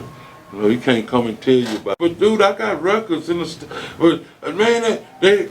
Like, you might have Puff record, but you don't got mine. Where you get mine? Like that boy Smackwater say, it's the same place you got goddamn P. Diddy nigga shit from, nigga. Right? You know, it's on Amazon, Apple, all that, you know, shit. You know, I've been a group and I'm solo. You know what I'm saying? I always been part of a group because I organize and put the song, you know, I put the songs together and I made. You know, I usually come up with shit or whatever. And, cause I'm a share the spotlight type of dude, right? You know. And, so. Got to if you're a DJ. Huh? Yeah, so that's how I was, you know. It was me, Kato, and Ace. We the veterans, you know. we got an 18-song album out. You know what I'm saying? What's the name of it? Veterans Day. Veterans, spell it like it sounds. Veterans, not veterans. Veterans Day with a Z. What year? When this came out? Shit, I think 2005. Okay. And all the songs on that mug are bangers, man.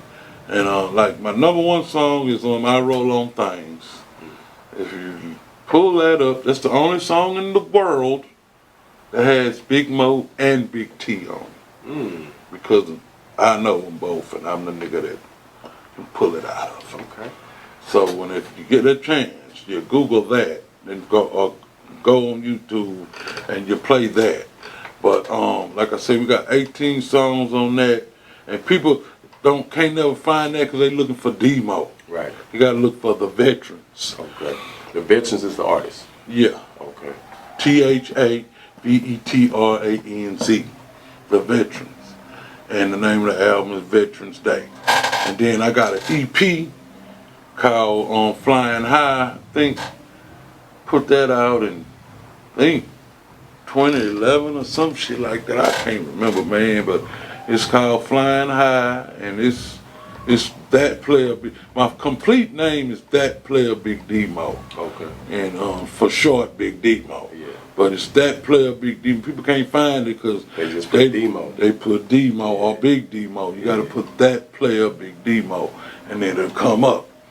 And but man, it's crazy because I know my shit not, and my shit jamming, but people they just know me as, they think I'm a screw artist type. You know, they like, man, this internet is wild. People feel like they know you and they come at you and ask you crazy shit. I've had people come at me, just jump in my inbox and can you share this song on your page for me? I'm like, what's up, man? How are you? Hello. I say, can you tell me the name of one of my songs? June 27th, I said, no, one of my songs. One of my songs. That's record songs. They don't know. No, I can't share it for you, bro. You want people to know more about you. I don't want people to know more about me. Your music. Don't ask me to do something for you and you don't fuck with me. Right. If you can't tell me, if you can't holler out, I roll on things, or I can't wait. Anyone, I got a bunch of songs, man. If you asking me to promote your shit, and you can't tell me the name of one of my songs, keep moving. Keep moving, bro. And I'm not a shine getter. I'm not a good thing. I could be caught up in a P. Diddy situation. You know what I'm saying? I was wondering why I couldn't make it, because I ain't sucking shit. Right. And ain't nobody sucking on me. Right. Fuck that. For real. I stay, because like when I sell a record, if I sell it to you for $5, guess how much money I get? $5. I get The whole $5. Right. I get the whole $5. So I've been getting the whole 8, the whole 10. Right. You know what I'm saying? Shit. So that's how like I say, I got, my shit everywhere on every foundation. But like, people that know me, that, I be getting my little checks, you know what I'm saying, from, and it's crazy because you can see where the sales come from. And it's, most people buy my shit, Hispanics. Right. So you talking about your album? Your album is like selling, like you consistently getting sales. Yeah, I'm not making enough to pay no rent with or nothing. Yeah, but people actually buy it. I do the 1 year thing. Yeah. So 1 year I might get $9,000, and 1 year I might get $300. But it's cool with me because I'm underground. Everybody say they underground. Right. I'm really underground. Right. I don't have no deal with no eyes or nobody. I don't know none of the big five. No, I'm an underground nigga for real. Yeah. I'm in the trenches. Yeah. For real, not for play. You know what I'm saying? Globally. You know what I'm saying? That's the dude I am. Right. And like, I know my shit ain't whack. If you pull up one of my songs right now, I promise you gonna like it. And you gonna be like, damn, why? And I be letting people in my shit, and they be like, man, why I'll be like, shit, all they gotta do is buy it. All they gotta do is buy, cause you know, and then, you know, I make my songs for me, I don't do none of the 3-minute songs. Right. I think my shortest song might be 420, and it's 420 for a reason. Right.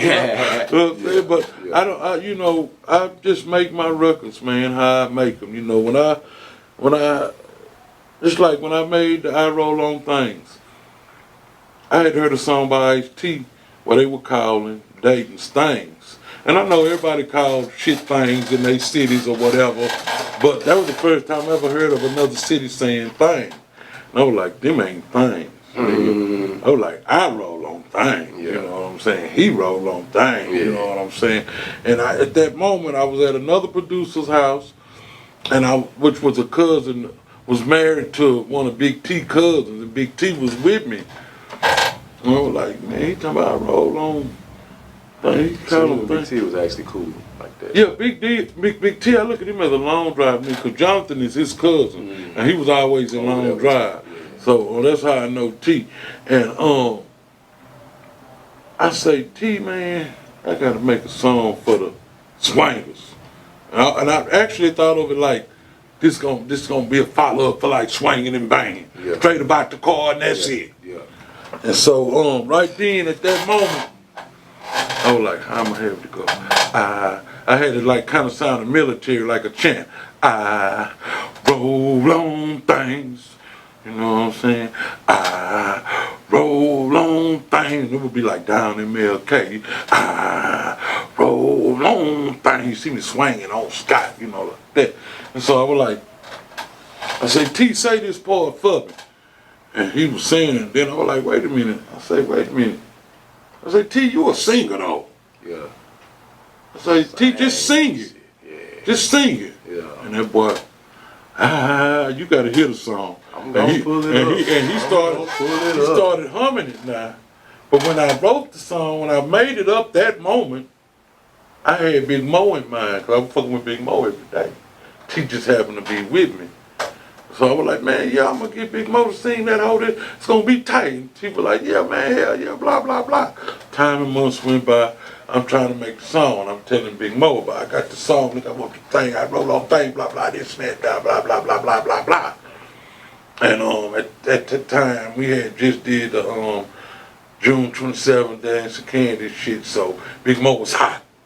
And I couldn't catch him. I couldn't get him to come to the studio. He was busy. He was busy. They was already starting to eat off June 27th. So I was like, oh shit, oh snap. When I made this song, Big T was with me. I said, I'm tripping. Let me call Big T, man. T, man, I need you to sing the I Roll On thing. First thing T said was, yeah, man. Man, my feelings was hurt, man. Shit, I was right there when you made it. Then you told me you made that for Big Mo, and I'm like, damn, I'm the one singing it. But I couldn't do nothing about it but just roll with it. I was like, yeah, man, I just realized that's your song. And T came through, man, and he sung that motherfucker. He branded that motherfucker, man. And it's really 2 versions of that song. Both of them out? One of them out. Okay. But I have both of them. Okay. If you want the other one, I'll get it too. But let me tell you about it first. Okay. The first song, I was on a record label. I wasn't rapping no more because I was 25. Okay. You know, rap is the only young man's sport. Right, back then. Back then, yeah. So I figured I was through rapping. And I came up with the I Roll On things. And I had T, you know. Even did June 27th yet. I ain't done none of that yet. And so, we do the song. And I'm trying to do the song. These rappers we got, I'm on this label. I'm new to this label. I'm not trying to take over because I'm new to this label. They got producers and stuff already. But Mark Christian put me with these people. He said, D-Mo, these niggas suck. I've been listening to you for years in your room. You come up with something.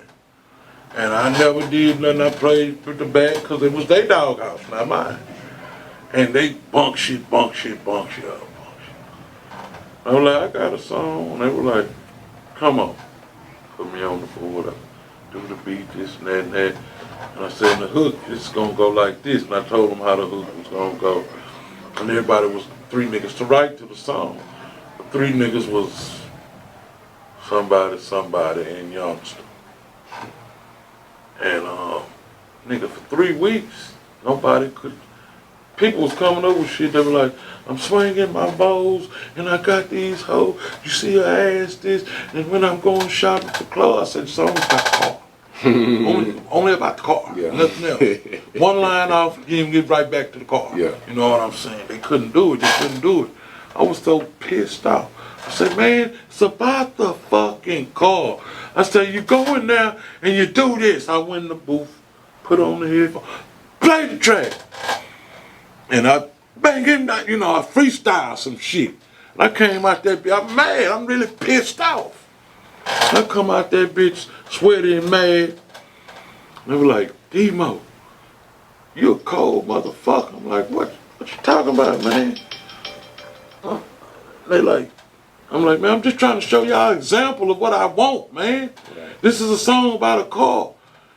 They were like, shit, well, somebody just got bumped off the song, cause we keeping it. I'm like, man, I'm not, that was a freestyle, man. I'm just trying to show y'all how to do the shit. I'm like, Demo, we leaving? I say, no, we not. We ain't leaving that on now, man. All them niggas got up, Demo, we all finna beat your ass if we ain't leaving that on now. We can take it off, but we all gonna jump you first. I'm like, shit, well, okay. I guess leave it on now. So now I gotta learn this shit out of freestyle so I can double it, make it funky. Yeah. And so still, nobody could come up with it. I knew my partner Ace from 3rd Ward. I knew him from Broadway. We both stayed in Broadway. And we was cool. We was on hoes, we were both bachelors. Yeah. And it was like a flock of seagulls, them hoes. Yeah. He had a pack and I had a pack. Yeah. And we was cool through hoes, And and like when we finally started chilling together, I was like, cause like I might have 8 of the hoes at my house. It's just one of me. Yeah. And he'll walk by and they'd be like, oh, that's our homeboy Ace. I'm like, that's your homeboy Ace. Yeah. I'm like, so shit. I'm like, whatever. Then the nigga walk by again, one of the girls would step out, my homeboy D-Mo. And I'm like, shit, man. I say, tell the nigga he can come on here and chill. Fuck it, I can't fuck all y'all. I ain't no hater. So, boom, that's how we got cool. And like, after the hoes leave, Would you say big player, Demo? Oh man, it's a trip how I got that name, man. But I'll tell you about that in a minute. But so one day we was chilling, them hoes left, and he was still chilling. We was smoking, drinking beer, smoking weed, and drinking. And Bones had just dropped the Crossroads, and we were like, damn, and that had just played on the radio. We were like, damn, that's their new song. We was tripping on that. And then I was like, man, because he had been told me he rapped too, but, I wasn't trying to hear him like he wasn't trying to hear me. We was on these hoes. And I said, didn't you tell me you can rap? He said, man, I can rap. I can go, man. I said, man, look, I got this song called I Roll on Things, man. He said, about swingers? I said, yeah, about swingers, man. And these niggas, man, I'm with this label, and these niggas can't write to it, man. These niggas, they can't do it, man. They talk about everything but the car. I say, here, I played them. You heard my little verse on there. And I say, this is where you will go. Shit, all right. Music director. About 10 minutes later, he had a part. Now, let me hear. Put him on the mic, and he said his little part. I said, yeah. So we going to the studio Sunday, you coming with me. Come on, you ain't got to check with nobody, the nigga that's spending the money, or none of that. I said, nah, fuck that. You coming, bro.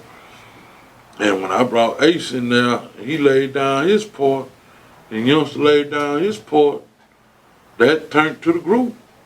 And then I finally brought T in there. Killed it. Branded it. So now, I'm finna do June 27th. We finna put it on June 27th. But I want to hold it back because I want to sell it and make money. That was the biggest mistake I made of not putting it on now. Biggest mistake I made so far. And you know, the tape dropped, tape hot, still hitting. And now I ain't on this label no more. This nigga done, you know, everything, you know, dope dealing record labels, boom, it's over. So now I'm on another label. Now I gotta everybody telling me redo this song. I gotta redo this song. What's the name of the label? I ain't even want to say the name of the label, but the first label was Zany Records, and the second label was On the Grind. Okay. And shout out to Chico, rest in peace, Chico. Shout out to Adrian too, Zany Records. And man, trying to redo the song. You got me, Ace, youngster, he hot now. His execs telling me to get him the song. $5,000, and I'll be on it as a feature. I can't do that because I made some producers. All my work. So for me to be featured as a feature for 5,000, then y'all, I was like, no, I put somebody else on it. So now we got a literally damn near fight for the last verse. Well, we get it all settled, we do the song, and guess what? Big Mo done heard the song. I'm ready to hop on the song. Yeah. I'm on my way up there right now, D-Mo, to do the song. Yeah. I got Big T on the song, again. I'm like, all right, I ain't stopping. Come on through, man, come on through. I let Big Mo do the song the same way I let T do the song. The song was different because Big T branded the song. He really branded the song. And Big Mo on it, it didn't sound like Big Mo until we got to the ad-libs. Because you know the ad-libs is funky, you know what I'm saying? And so, but my problem is, I got both of them on it now, and what to do, because I can't let Big Mo do the hook, because it don't sound, he branded it, man, he really branded it. And I can't take Big Mo off of it, because that's Big Mo. It's Big Mo. Yeah. And I said, I gotta solve this problem in mastering and mixing. And I came up with let T do what he did and let Big Mo do all the ad-libs. They had both all done them anyway. So, and that's what I did, and we mixed that bitch and mastered that whole, came out so perfect. I can't believe, because you know when you fuck with perfection, you fuck it up. Sometimes. It's like if Michael Jackson, you know, have you ever heard the Billie Jean remix? Mm-mm. Let's see, exactly. Exactly. You know, who did that album for him? You know, that Thriller album, they redid it, and all these producers, Timberland, all them niggas. But you ain't heard that. Right. Because you can't do it. You can't remix Billie Jean, man. Yeah. And this is what we doing, I wrote on things. And it was better.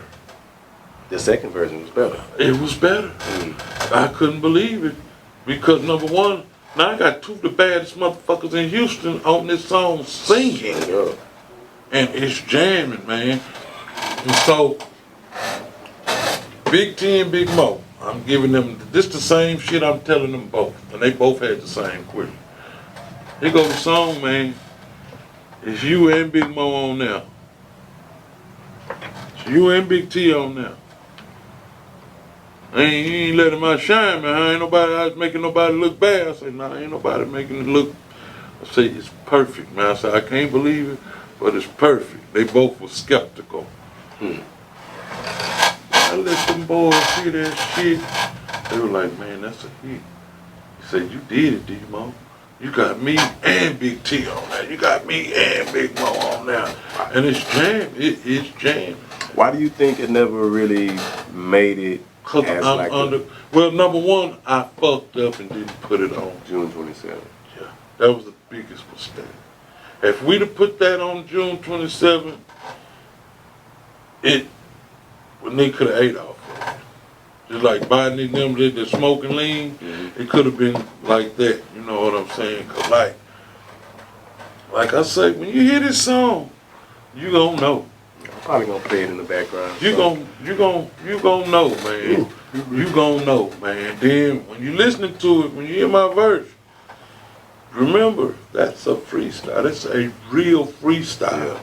That you almost got beat up for trying to take off. Yeah, it was crazy, man. But that's really what it was, man. And that's my, niggas that, man.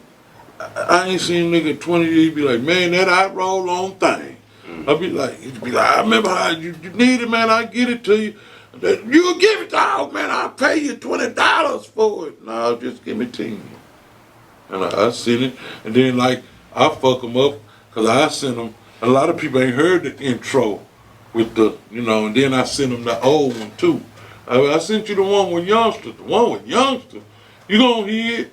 And they trip out when they hear it, man. Both of those songs are great, but I'm telling you, man, you gonna hear them songs? Well, I definitely want to hear it, man. It seems like it's something that's real dear to you. That Because well, you know what? You know what that was? That was my first real studio song. I've been in the studio before, kicked a couple of verses, and I've done albums before, but that was it's me. Yeah, so that's mine. You know, and then I knew it was just like the June 27th thing. I knew it was the shit, cause when I first did, everybody had a funny feeling cause I was the new nigga.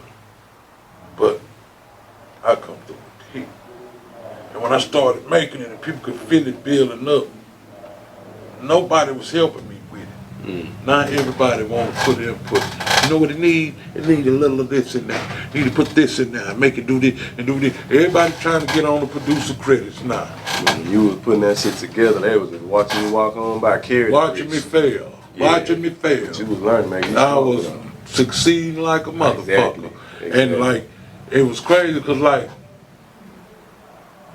they didn't want no beats from nobody. They didn't want no beats. Man, you probably could re-release that song and probably be. But that's what I'm saying. In 2025. Man, I don't know. It's out there. You probably could. I mean, just on the strip that you got legends on there. If it sounds a certain type of way, I'm definitely. It's ready. It's ready. I know you know. You on Mr. June 27 said it's ready. I know it's ready. That whole matter of fact, you got to realize Mike B produced all my tracks. I've been on Mike B, like I say, since the Texas fucking tour. Yeah. That was like 83. I was about to say in the 80s. And so Mike B, they left him out. Mike B done all my I roll on things. I can't wait. Get it from me. And the rest of them tracks is Mike B. And then me and Mike B so good, I can tell Mike B the beat basically go like this. I can tell him and he'll do it right quick. Then I can leave. I can go outside and smoke. And when I come back in, he gonna have everything ready. Y'all can go in the booth if you're ready. You know what I'm saying? Yeah. Me and Mike B work so good together. And I fuck with Swift too. But we haven't put nothing out yet. But I fuck with Swift. I actually fuck with Swift more than I do Mike B. But when it comes to the studio and the lab, I'm at Mike B because we've been together so long, and it's it's Tom and Jerry. All I gotta do is show up, and he gonna make sure when I leave that motherfucker, it's gonna be mixed and mastered. You know what I'm saying? We do shit. When I come in there, I'm gonna know my song. I'm not gonna pull out a pen in the studio. Right. I'm not finna do none of that amateur shit. I ain't finna be up there rapping from my phone. Right. So let me enlarge it. That's 2025. Yeah, I'm finna know it already, man. And so if you know anything about Mike D quality of work and them platinum plaques he got in this shit. And I interviewed Ace Deuce. Well, I fuck with Ace Deuce and them too. And man. After serving I do, and I'm thinking about 20 to life, man, if you know Mike B quality, that's the quality of work I got. Right. So it ain't no bullshit. I get it. And for my solo shit, I got a solo on the album called I Can't Wait. I used to perform the shit. People love that song.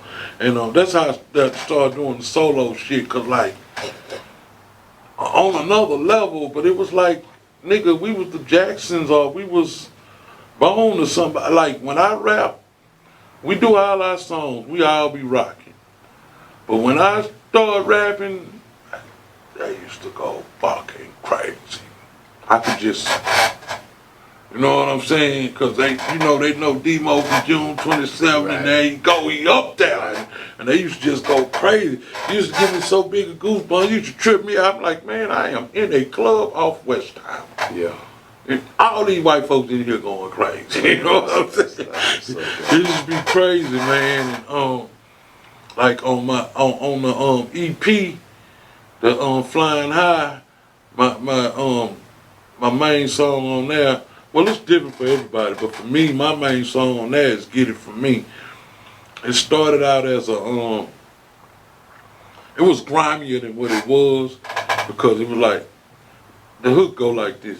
You know, if you want that shit, come get it from me. If you need that shit, come get it from me. Gotta have that shit, come get it from me. Get it from me, get it from me. And so, like, between that, I was like, you want to buy you some pussy, you need some cocaine, you need some drinks, whatever it is, I got it. But I wanted to take it, you know, because I'm older now. Right. So I had to take it out, so much out the gutter, just eliminated that part of it. And it made the song hit harder, but it's jamming, man. And like, I like it because people like it because it's all just me, you know. They be like, you know, I want to hear that, this and that. And then, like, I got the song I hate the most on the album is the song that usually with everybody else like it. They be like, that song Growing Taller. I'm like, you like that song? Like, Demo, you back in that hoe, cause I am going like, I'm going like kind of New Yorkish, you know, not, you know, lyrical on there, you know, and, you know, upbeat, you know, it ain't no, it's, you know, it's more lyrical, you know, and people like that fucking song, and I'm like, it's like, to me, that's my East Coast song, you know what I'm saying, to show these niggas that we can really rap out here.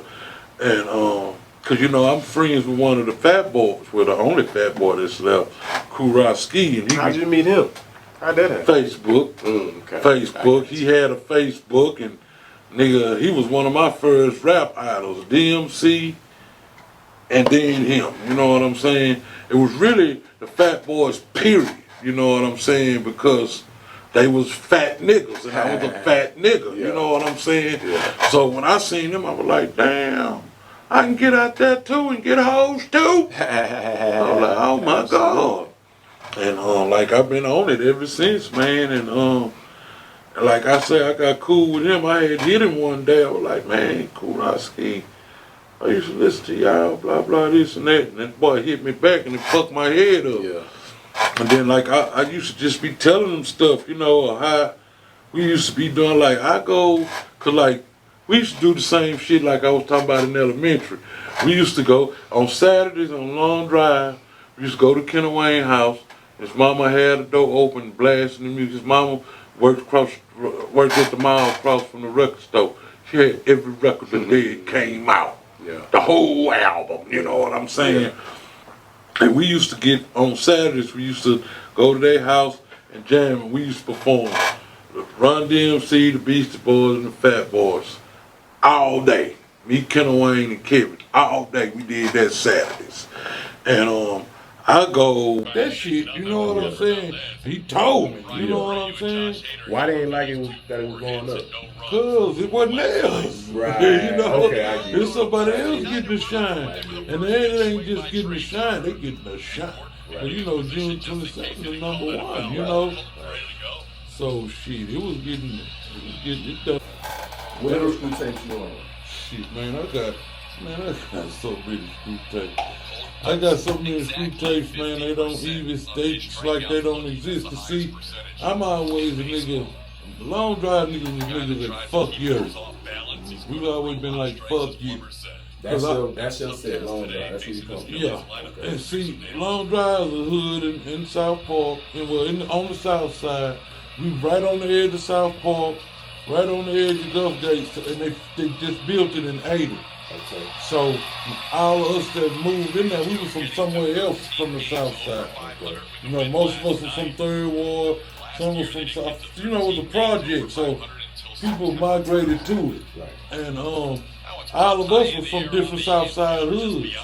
And when they used to, like, when we went to school, you know, I went to Hartman and shit, and some niggas went to Jones, some niggas was going to the school. That's one thing about Long Drive, we was in all the South Side schools, because we stayed somewhere else. Right. So we had the addresses. It was a new Yeah, hood. yeah, and they didn't know where to zone. Y'all was using y'all old neighborhoods. Yeah. And so, Y'all address anyway. and I went to Jones and Hartman. And but like when we used to go to parties, you know, this when the rap shit was hitting hard.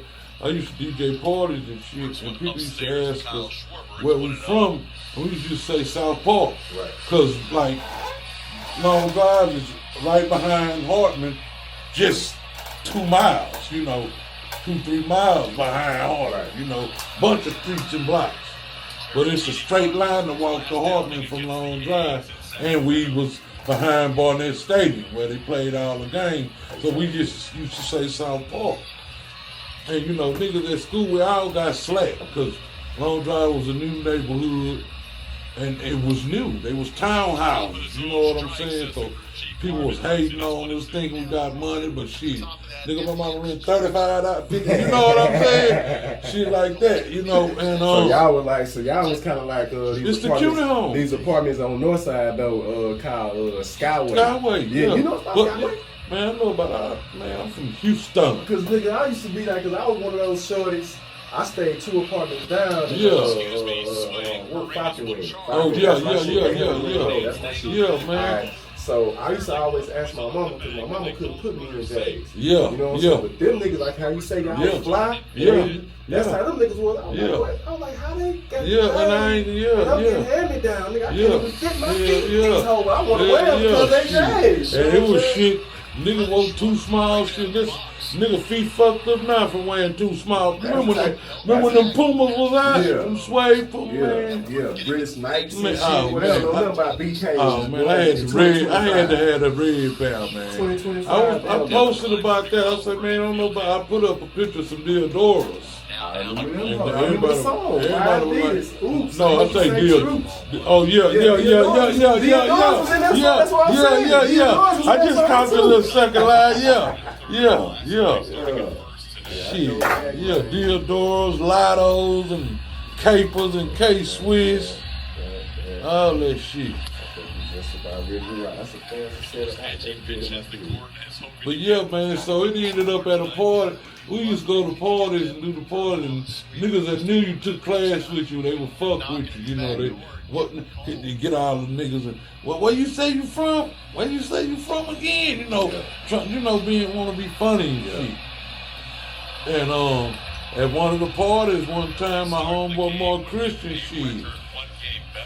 And the nigga come over to me from, where you say you from? I say, nigga, Long Drive. That was the first time a nigga screamed. Yeah.